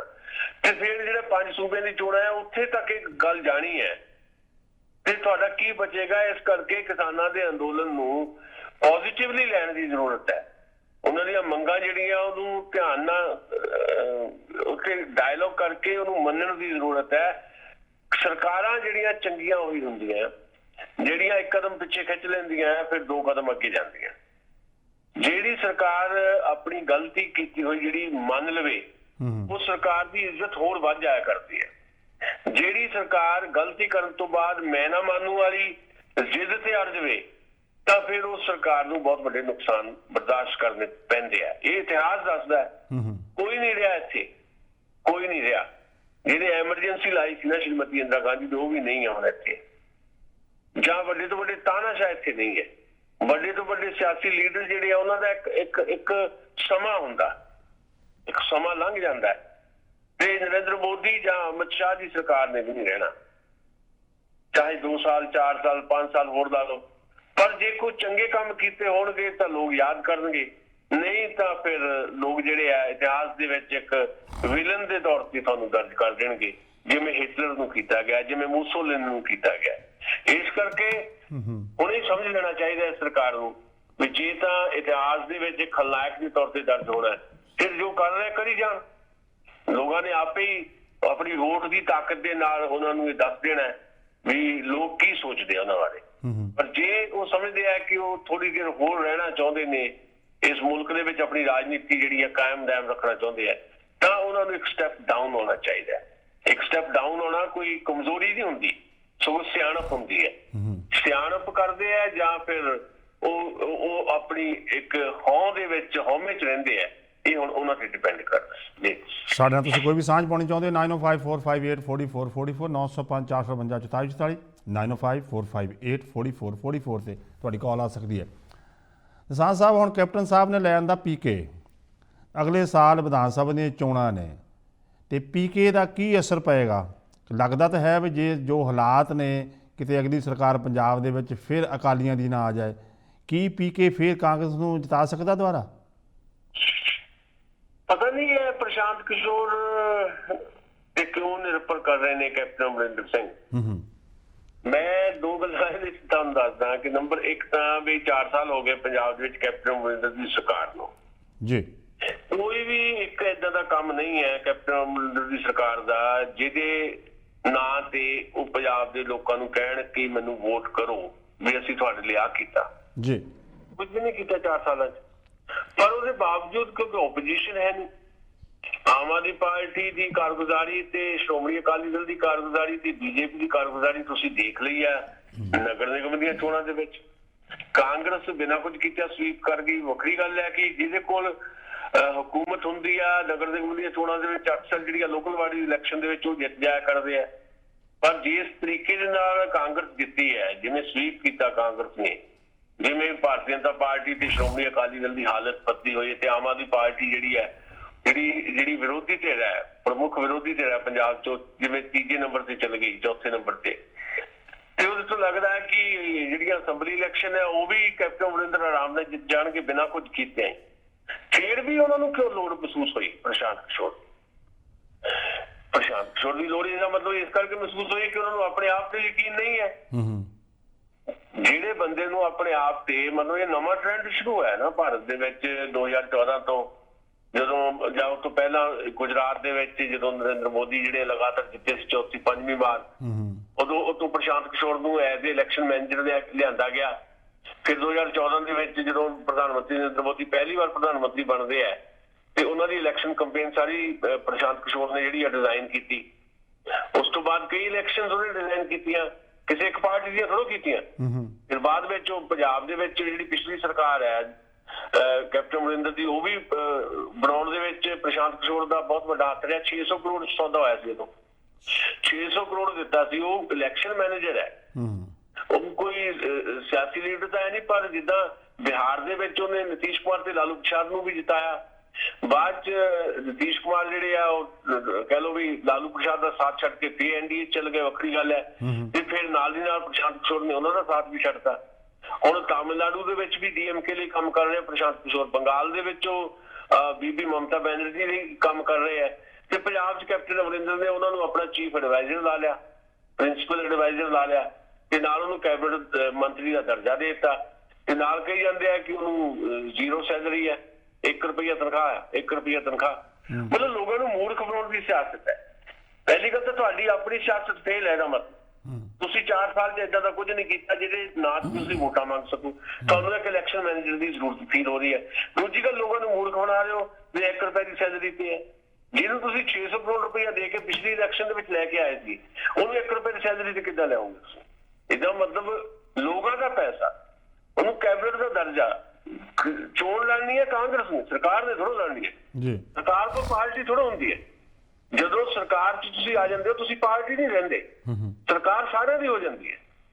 ਕਾਂਗਰਸ ਇੱਕ ਵੱਖਰੀ ਪਾਰਟੀ ਹੈ। ਜੇ ਕਾਂਗਰਸ ਨੂੰ ਹਾਇਰ ਕਰਨਾ ਸੀ, ਕਾਂਗਰਸ ਨੂੰ ਪੇ ਕਰਦੀ। ਸਰਕਾਰ ਉਹਨੂੰ ਹਾਇਰ ਕਰ ਰਹੀ ਹੈ ਆਪਣਾ ਪ੍ਰਿੰਸੀਪਲ ਐਡਵਾਈਜ਼ਰ ਲਾ ਕੇ। ਇਹਦਾ ਮਤਲਬ ਭਾਰ ਕਿੱਥੇ ਪੈ ਰਿਹਾ? ਲੋਕਾਂ ਤੇ, ਪੈਸਾ ਲੋਕਾਂ ਤੇ। ਜੇ ਉਹਨੂੰ ਹਾਇਰ ਕਰਨਾ ਸੀ, ਕਾਂਗਰਸ ਪਾਰਟੀ ਕਰਦੀ, ਸਰਕਾਰ ਥੋੜਾ ਹਾਇਰ ਕਰ ਸਕਦੀ ਕਿਸੇ ਇਲੈਕਸ਼ਨ ਮੈਨੇਜਰ ਨੂੰ। ਉਦੋਂ ਇਹ ਤਾਂ ਸਿੱਧੇ ਤੌਰ ਤੇ ਸੰਵਿਧਾਨ ਦੀ ਉਲੰਘਣਾ ਹੈ। ਪਤਾ ਨਹੀਂ ਓਪੋਜੀਸ਼ਨ ਨੂੰ ਪਤਾ ਨਹੀਂ ਲੱਗ ਰਿਹਾ, ਨਾ ਅਕਾਲੀਆਂ ਨੂੰ ਪਤਾ ਲੱਗ ਰਿਹਾ, ਨਾ ਆਮ ਆਦਮੀ ਪਾਰਟੀ ਨੂੰ ਪਤਾ ਲੱਗ ਰਿਹਾ। ਇਹ ਮੁੱਦਾ ਕਿਉਂ ਨਹੀਂ ਉਠਾ ਰਹੇ ਹੋ ਵੀ ਭਾਈ ਜੇ ਉਹਨੂੰ ਹਾਇਰ ਕਰਨਾ, ਤੁਸੀਂ ਸਾਨੂੰ ਮੂਰਖ ਬਣਾ ਰਹੇ ਹੋ ਵੀ 1 ਰੁਪਈਆ ਸੈਲਰੀ ਦੇਣੀ ਹੈ, ਨਾਲ ਕੈਬਨਿਟ ਮੰਤਰੀ ਦਾ ਦਰਜਾ ਦੇ ਰਹੇ ਹੋ। ਕੈਬਨਿਟ ਮੰਤਰੀ ਦਾ ਦਰਜਾ ਜਿਹਨੂੰ ਦੇਣਾ ਹੁੰਦਾ, ਉਹਦੇ ਕੋਲ ਸਾਰੀਆਂ ਸੁੱਖ ਸਹੂਲਤਾਂ ਹੁੰਦੀਆਂ। ਉਹਦੇ ਕੋਲ ਰਹਿائش ਵੀ ਹੁੰਦੀ ਹੈ, ਕੋਈ ਗੱਡੀ ਵੀ ਹੁੰਦੀ ਹੈ, ਕੋਈ ਪੈਟਰੋਲ ਵੀ ਹੁੰਦਾ, ਕੋਈ ਫੋਨ ਵੀ ਹੁੰਦਾ। ਸਾਰਾ ਖਰਚਾ ਕੌਣ ਚੁੱਕੂਗਾ? ਸਰਕਾਰ ਚੱਕੇਗੀ ਨਾ। ਤੇ ਸਰਕਾਰ ਕੋਲ ਪੈਸਾ ਕਿੱਥੋਂ ਆਉਂਦਾ? ਸਾਡੇ ਟੈਕਸਾਂ ਤੋਂ ਆਉਂਦਾ ਨਾ। ਚੋਣ ਉਹਨੇ ਕਾਂਗਰਸ ਦੀ ਡਿਜ਼ਾਈਨ ਕਰਨੀ ਹੈ, ਬਣਾਤਾ ਉਹਨੂੰ ਕੈਬਨਿਟ ਮੰਤਰੀ ਸਾਡਾ ਪੰਜਾਬ ਦਾ, ਪੈਸਾ ਸਾਡਾ ਜਾ ਰਿਹਾ। ਓਪੋਜੀਸ਼ਨ ਮੈਨੂੰ ਲੱਗਦਾ ਜਾਂ ਤਾਂ ਇਹ ਸਾਰੇ ਰਲੇ ਹੋਏ ਆ। ਓਪੋਜੀਸ਼ਨ ਨੂੰ ਇਹ ਸਮਝ ਹੀ ਨਹੀਂ ਆ ਰਹੀ। ਓਪੋਜੀਸ਼ਨ ਇੱਥੇ ਸੋਚ ਚੈਲੰਜ ਕਰਨਾ ਚਾਹੀਦਾ, ਓਪੋਜੀਸ਼ਨ ਕੋਰਟ 'ਚ ਚੈਲੰਜ ਕਰਨਾ ਚਾਹੀਦਾ ਵੀ ਇੱਕ ਇਲੈਕਸ਼ਨ ਮੈਨੇਜਰ ਜਿਹੜਾ ਆ, ਪ੍ਰਾਈਵੇਟ ਬੰਦਾ ਜਿਹੜਾ ਹੈ, ਉਹਨੂੰ ਸਰਕਾਰ 'ਚ ਕੈਬਨਿਟ ਮੰਤਰੀ ਦਾ ਦਰਜਾ ਕਿਉਂ ਦਿੱਤਾ ਗਿਆ ਤੇ ਕਿਵੇਂ ਦਿੱਤਾ ਜਾ ਸਕਦਾ। ਤੇ ਅਗਲੀ ਗੱਲ ਉਹੀ ਜਿਹੜੀ ਮੈਂ ਸ਼ੁਰੂ 'ਚ ਕੀਤੀ ਹੈ ਵੀ ਕੈਪਟਨ ਅਮਰਿੰਦਰ ਨੂੰ ਆਪਣੇ ਆਪ ਤੇ ਯਕੀਨ ਨਹੀਂ ਹੈ, ਕੰਮ ਕੋਈ ਨਹੀਂ ਕੀਤਾ। ਜਿੱਤ ਉਹਨਾਂ ਨੇ ਫੇਰ ਵੀ ਜਾਣਾ, ਨਾ ਵੀ ਪ੍ਰਸ਼ਾਂਤ ਕਿਸ਼ੋਰ ਨੂੰ ਲਿਆਉਂਦੇ ਤਾਂ ਵੀ ਜਿੱਤ ਜਾਣਾ ਸੀ, ਕਿਉਂਕਿ ਬਦਲ ਸਾਹਮਣੇ ਕੋਈ ਹੈ ਨਹੀਂ, ਅਲਟਰਨੇਟ ਹੈ ਨਹੀਂ ਕੋਈ। ਬਦਲ ਕਿੱਦਾਂ ਨਹੀਂ ਹੈ? ਲੋਕ ਤਾਂ ਹੁਣ ਆਪ ਤਾਂ ਕਹਿਣ ਲੱਗ ਪਏ ਵੀ ਇਹਦੇ ਨਾਲੋਂ ਤਾਂ ਅਕਾਲੀ ਹੀ ਚੰਗੇ ਸੀ, ਕਿਤੇ ਮੁੜ ਕੇ ਅਗਲੀ ਹਾਲਤ ਬਣੀ ਨਹੀਂ ਬੌਗੀ, ਬਣੀ ਨਹੀਂ ਹਜੇ, ਕਿਉਂਕਿ ਅਕਾਲੀਆਂ ਨੇ ਵੀ ਕੁਝ ਏਦਾਂ ਦਾ ਕੀਤਾ। ਅਕਾਲੀਆਂ ਨੇ ਜੇ ਸਹੀ ਓਪੋਜੀਸ਼ਨ ਦਾ ਰੋਲ ਨਿਭਾਇਆ ਹੁੰਦਾ, ਜਿਹੜੇ ਹੁਣ ਉਹ ਗਏ ਨੇ ਐਨਡੀਏ ਤੋਂ ਬਾਹਰ, ਜੇ ਉਹ ਪਹਿਲੇ ਦਿਨ ਤੋਂ ਐਨਡੀਏ ਤੋਂ ਬਾਹਰ ਰਹਿੰਦੇ, ਪਿਛਲੀ ਇਲੈਕਸ਼ਨ 'ਚ ਵੀ ਗੱਲ ਚੱਲ ਰਹੀ ਸੀ ਕਿ ਇਹਨਾਂ ਦਾ ਗੱਠਜੋੜ ਟੁੱਟ ਸਕਦਾ ਹੈ। ਜੇ ਪਿਛਲੀ ਇਲੈਕਸ਼ਨ 'ਚ ਇਹਨਾਂ ਦਾ ਗੱਠਜੋੜ ਟੁੱਟਿਆ ਹੁੰਦਾ ਜਿਹੜਾ ਹੁਣ ਟੁੱਟਿਆ, ਤੇ ਕੱਲਿਆਂ ਅਕਾਲੀਆਂ ਨੇ ਆਪਣੇ ਤੌਰ ਤੇ ਇਲੈਕਸ਼ਨ ਲੜੀ ਹੁੰਦੀ, ਤੇ ਅੱਜ ਉਹ ਬਹੁਤ ਵੱਡੀ ਤਾਕਤ ਹੁੰਦੀ ਹੈ ਪੰਜਾਬ 'ਚ। ਇਸ ਪੰਜਾਬ ਦੇ ਵਿੱਚ ਇੰਟਰੋਡਿਊਸ ਕਰਨ ਵਾਲੇ ਜਨਸੰਘ ਨੂੰ ਕੌਣ ਨੇ? ਬਾਦਲ ਨੇ। ਜਨਸੰਘ ਜਾਂ ਜਿਹੜੀ ਅੱਜ ਜਨਸੰਘ ਜਿਹੜੀ ਅੱਜ ਭਾਰਤੀ ਜਨਤਾ ਪਾਰਟੀ ਸਾਡੇ ਸਾਹਮਣੇ ਹੈ, 23 ਸੀਟਾਂ ਜਿੱਤਦੀ ਰਹੀ ਆ, ਉਹ 19 ਸੀਟਾਂ ਜਿੱਤੀਆਂ, ਹੁਣ ਭਾਵੇਂ 3 ਸੀਟਾਂ ਉਹਨਾਂ ਕੋਲ, ਪਰ ਉਹਨਾਂ ਨੂੰ ਇੱਥੇ ਪੰਜਾਬ ਦੇ ਵਿੱਚ ਪੈਰ ਰੱਖਣ ਦੀ ਜਗ੍ਹਾ ਕਿਹਨੇ ਬਣਾ ਕੇ ਦਿੱਤੀ? ਉਹ ਅਕਾਲੀ ਦਲ ਹੈ। ਤੇ ਇਹ ਗੱਲ ਲੋਕ ਸਮਝ ਗਏ ਆ। ਨਗਰ ਨਿਗਮ ਦੀਆਂ ਚੋਣਾਂ 'ਚ ਬਿਲਕੁਲ ਸਾਫ਼ ਨਜ਼ਰ ਆ ਗਿਆ ਵੀ ਉਹਨਾਂ ਦੀ ਕੀ ਹਾਲਤ ਕੀਤੀ ਹੈ। ਇਹੀ ਹਾਲਤ ਜਿਹੜੀ ਆ ਵਿਧਾਨ ਸਭਾ ਚੋਣਾਂ 'ਚ ਰਹਿਣੀ ਹੈ। ਇਹ ਗੱਲ ਨਹੀਂ ਹੈ ਵੀ ਹਾਂ ਵੀ ਇਹਨੂੰ ਤਾਂ ਅਕਾਲੀ ਚੰਗੇ ਸੀ।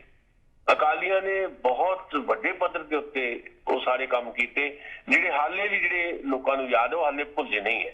ਕਾਂਗਰਸ ਪਾਰਟੀ ਦੇ ਜਿਹੜੇ ਜੁਰਮ ਹੈ ਜਾਂ ਕਾਂਗਰਸ ਪਾਰਟੀ ਦੇ ਜਿਹੜੇ ਗੁਨਾਹ ਆ, ਉਹ ਜਿਹੜੀਆਂ ਓਪੋਜੀਸ਼ਨ ਦੀਆਂ ਧਿਰਾਂ ਨੇ ਉਹਨਾਂ ਦੇ ਕੰਮਾਂ ਦੇ ਵਿੱਚ ਕਿਤੇ ਨਾ ਕਿਤੇ ਉਹ ਗੁਨਾਹ ਛੁਪ ਗਏ ਨੇ, ਲੁਕ ਗਏ ਨੇ।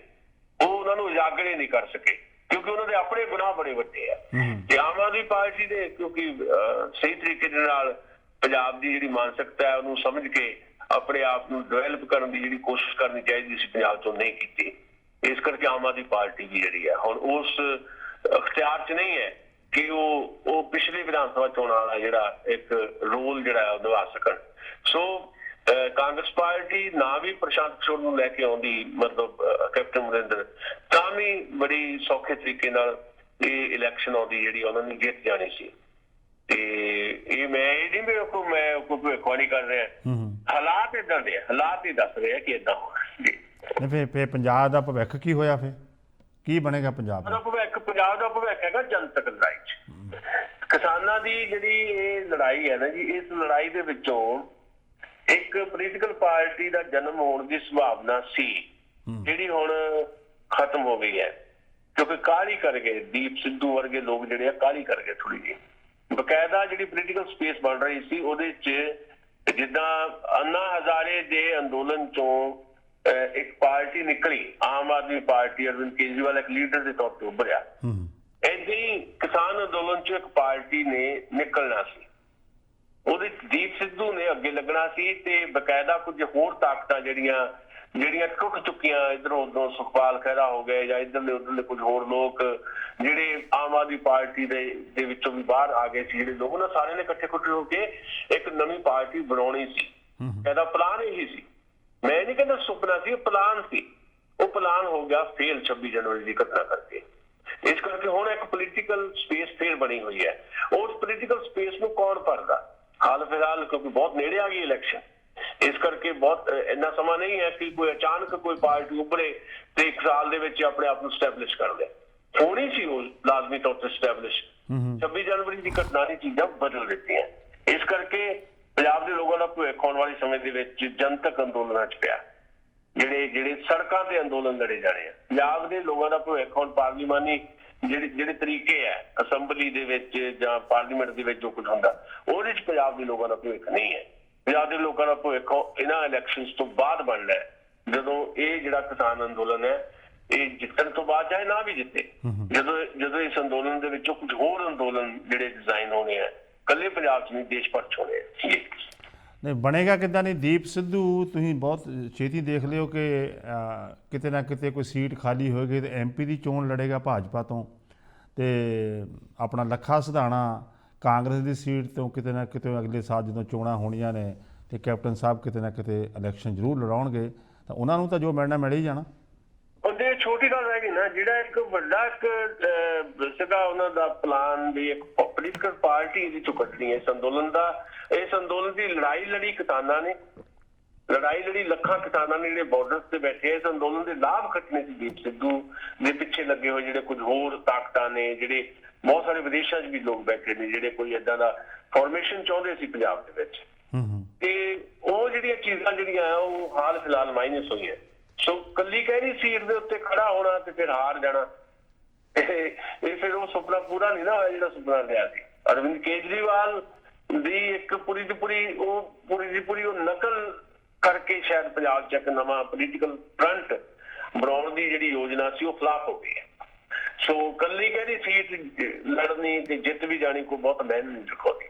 ਸਵਾਲ ਹੈ ਵੀ ਜਿਹੜੀ ਇੱਕ ਬਦਲ ਦੀ ਗੱਲ ਆਪਾਂ ਕਰ ਰਹੇ ਹਾਂ, ਉਹ ਬਦਲ ਇੱਕ ਸ਼ਾਇਦ ਮਿਲ ਜਾਣਾ ਸੀ ਪੰਜਾਬ ਨੂੰ, ਭਾਵੇਂ ਉਹਦੇ ਵਿੱਚ ਵੀ ਖਤਰੇ ਬਹੁਤ ਸਾਰੇ ਹੋਣੇ ਸੀ। ਉਹ ਜਿਹੜਾ ਮੌਕਾ ਆ ਉਹ ਕਿਤੇ ਨਾ ਕਿਤੇ ਗੁਆਚ ਗਿਆ।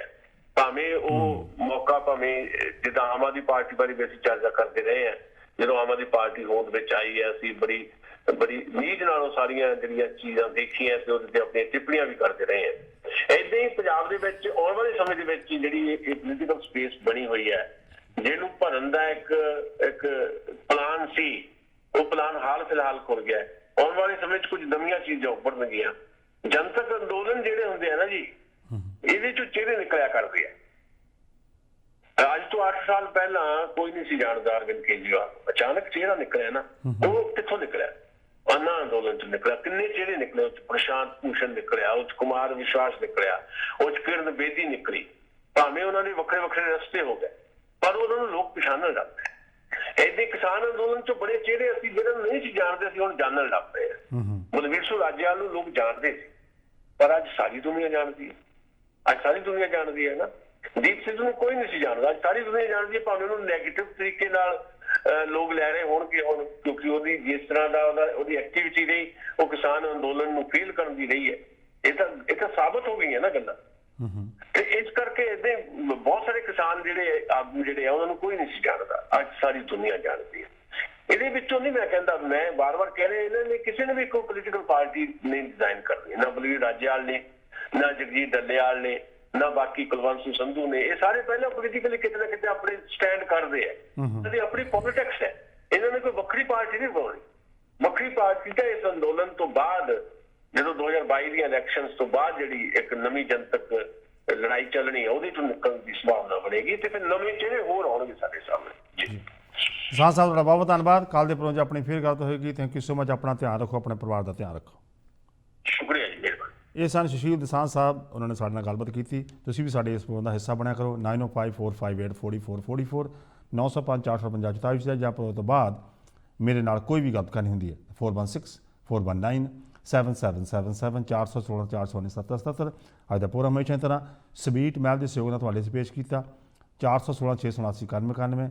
ਇਸ ਤਰ੍ਹਾਂ ਹੀ Steven furniture 905-790-0560, girls meat and samosa factory 905-799-2616, new Milan tyre centre 905-452-0111, Brampton ਡਾਕਲਿੰਗ 416-727-2502, ਮੌਰਗੇ ਕਿੰਗ ਤੋਂ ਪਰਮਜੀਤ 416-804-2015। ਇਸ ਨਾਲ ਸਟਾਰਲਾਈਨ ਪ੍ਰਿੰਟਿੰਗ ਤੋਂ ਗੋਰਾ ਧਨੋਆ ਜੋ ਕਿ ਪੰਜਾਬੀ ਬੋਲਦੇ ਨੇ 416-230-4000, ਕਿੰਗ ਟਰੱਕ ਲੋਲੀਜ਼ਨ ਤੋਂ ਰਘਵੀਰ ਸਾਈ 647-501-4385। ਇਸ ਨਾਲ ਦੱਸ ਦੇਵਾਂ ਕਿ ਜਿਹੜੇ ਔਰੇਲੀਆ ਦੇ ਵਿੱਚ 6 ਲੋਕਾਂ ਨੂੰ ਫੜਿਆ ਗਿਆ ਹੈ। ਉਹਨਾਂ ਕੋਲੋਂ ਡਰੱਗ ਮਿਲੀ ਹੈ, ਅਸਲਾ ਮਿਲਿਆ ਹੈ, ਕੈਸ਼ ਮਿਲਿਆ ਹੈ।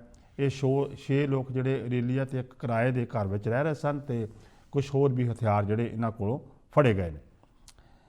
2018 ਦੇ ਵਿੱਚ ਤੁਹਾਨੂੰ ਯਾਦ ਹੋਣਾ ਕਿ ਜੰਗ ਸਟਰੀਟ ਦੇ ਉੱਤੇ ਇੱਕ ਵਿਅਕਤੀ ਨੇ ਵੈਨ ਰੈਂਟ ਕਰਕੇ ਲੋਕਾਂ ਤੇ ਚੜ੍ਹਾ ਦਿੱਤੀ ਸੀ। ਉਹਦਾ ਨਾਮ ਸੀ ਐਲੈਕਸ। ਉਸਨੇ ਆਪਣੀ ਜਿਹੜੀ ਗਲਤੀ ਮੰਨੀ ਹੈ, ਬਹੁਤ ਹੀ ਛੇਤੀ ਉਸਨੂੰ ਸਜ਼ਾ ਸੁਣਾਈ ਜਾਏਗੀ। 10 ਲੋਕਾਂ ਦੀ ਉਸ ਵਿੱਚ ਮੌਤ ਹੋਈ ਸੀ ਤੇ 16 ਲੋਕ ਜ਼ਖਮੀ ਹੋਏ ਸਨ। 2018 ਦੀ ਗੱਲ ਹੈ। ਹੁਣ ਇੱਦਾਂ ਦਾ ਹਾਦਸਾ ਕੈਲੀਫੋਰਨੀਆ ਵਿੱਚ ਵਾਪਰਿਆ ਕੱਲ੍ਹ। ਇੱਕ SUV ਫੋਰਡ ਦਾ ਐਕਸਪੀਡੀਸ਼ਨ, ਜਿਸ ਵਿੱਚ ਤਕਰੀਬਨ 8-10 ਲੋਕ ਬੈਠ ਸਕਦੇ ਨੇ, ਪਰ ਇਸ ਦੇ ਵਿੱਚ ਤਕਰੀਬਨ ਕਿਹਾ ਜਾ ਰਿਹਾ ਕਿ 25 ਲੋਕ ਸਨ, ਕੰਮ ਤੇ ਜਾ ਰਹੇ ਸੀ। ਦੂਸਰੇ ਪਾਸੋਂ ਇੱਕ ਟਰੱਕ ਨੇ ਆ ਕੇ ਹਿੱਟ ਕੀਤਾ। ਜਾਂ ਤਾਂ ਜਿਹੜਾ SUV ਸੀ ਉਹ ਸਟਾਪ ਸਾਈਨ ਤੇ ਨਹੀਂ ਰੁਕਿਆ, ਜਾਂ ਟਰੱਕ ਨਹੀਂ ਰੁਕਿਆ। ਇਸ ਵਿੱਚ 15 ਲੋਕਾਂ ਦੀ ਮੌਤ ਹੋਈ ਹੈ। ਬਹੁਤ ਸਾਰੇ ਲੋਕ ਜਿਹੜੇ ਚੀਥੜੇ, ਜਿੱਦਾਂ ਆਪਾਂ ਕਹਿ ਦਿੰਦੇ, ਉੜ ਗਏ ਗੱਡੀ ਦੇ। ਲੋਕ ਜਿਹੜੇ ਬਾਹਰ ਡਿੱਗ ਪਏ। 15 ਲੋਕਾਂ ਦੀ ਇਹ ਬਹੁਤ ਜਿਹੜੀ ਮਾੜੀ ਖਬਰ ਵਾਪਰੀ ਹੈ ਕੈਲੀਫੋਰਨੀਆ ਦੇ ਵਿੱਚ। ਬਹੁਤ ਦਰਦਨਾਕ ਹਾਦਸਾ ਜਿਹੜਾ ਵਾਪਰਿਆ ਹੈ। ਪੁਲਿਸ ਨੇ ਕੁਝ ਲੋਕਾਂ ਨੂੰ ਚਾਰਜ ਕੀਤਾ ਹੈ ਟੋਰਾਂਟੋ ਦੇ ਵਿੱਚ। ਇਹ ਬਹੁਤ ਵੱਡਾ ਇੱਕ ਗੈਂਗ ਸੀ ਜਿਹੜਾ ਕਿ ਹਾਈ ਲਗਜ਼ਰੀ ਕਾਰਾਂ ਜਿਹੜੀਆਂ ਨੇ, ਹਾਈ ਐਂਡ ਕਾਰਾਂ ਨੇ, ਉਹਨਾਂ ਨੂੰ ਫਾਈਨੈਂਸ ਕਰਦਾ ਸੀ ਤੇ ਫਾਈਨੈਂਸ ਕਰਕੇ ਫਿਰ ਕਾਰਾਂ ਬਾਹਰ ਭੇਜ ਦਿੱਤੀਆਂ ਜਾਂਦੀਆਂ ਸਨ। ਫੇਕ ID ਵਗੈਰਾ ਬਣਾ ਕੇ ਲੋਨ ਦਿੱਤਾ ਜਾਂਦਾ ਸੀ। ਮਿਲੀਅਨਸ ਡਾਲਰ ਦਾ ਇਹ ਫਰਾਡ ਜਿਹੜਾ ਇਹ ਕੀਤਾ ਗਿਆ। ਇਸ ਵਿੱਚ 12 ਲੋਕ ਜਿਹੜੇ ਉਹ ਗ੍ਰਿਫਤਾਰ ਕੀਤੇ ਗਏ ਨੇ। ਕੁਛ ਹੋਰ ਕਰਨਾ ਕੱਲ੍ਹ ਦੇ ਪ੍ਰੋਗਰਾਮ ਤੁਹਾਡੇ ਨਾਲ ਸਾਂਝੀਆਂ ਕਰਾਂਗੇ। ਪ੍ਰੋਗਰਾਮ ਤੋਂ ਬਾਅਦ ਮੇਰੇ ਨਾਲ ਕੋਈ ਵੀ ਗੱਲ ਕਰਨੀ ਤਾਂ 4164197777 ਤੁਹਾਡਾ ਸਾਡਾ ਸਾਰਿਆਂ ਦਾ ਰੱਬ ਰਾਖਾ। ਆਪਣਾ ਧਿਆਨ ਰੱਖੋ, ਦੂਜਿਆਂ ਦਾ ਧਿਆਨ ਰੱਖੋ। ਹੋਪਫੁਲੀ ਨੈਕਸਟ ਵੀਕ ਪੀਲ ਅਤੇ ਟੋਰਾਂਟੋ ਦਾ ਏਰੀਆ ਜਿਹੜਾ ਕਿਹਾ ਜਾ ਰਿਹਾ ਹੈ ਕਿ ਇਸ ਵਿੱਚ ਢਿੱਲ ਹੋ ਸਕਦੀ ਹੈ, ਤੇ ਕੋਸ਼ਿਸ਼ ਆਪਾਂ ਨੂੰ ਕਰਨੀ ਚਾਹੀਦੀ ਹੈ ਕਿ ਆਪਣਾ ਧਿਆਨ ਰੱਖੀਏ, ਦੂਜਿਆਂ ਦਾ ਧਿਆਨ ਰੱਖੀਏ, ਤਾਂ ਕਿ ਕੇਸ ਘਟਣਗੇ ਤਾਂ ਫਿਰ ਵੀ ਬੈਕ ਟੂ ਨਾਰਮਲ ਲਾਈਫ। ਤੁਹਾਡਾ ਸਾਡਾ ਸਾਰਿਆਂ ਦਾ ਰੱਬ ਰਾਖਾ। ਸਤਿ ਸ਼੍ਰੀ ਅਕਾਲ ਜੀ।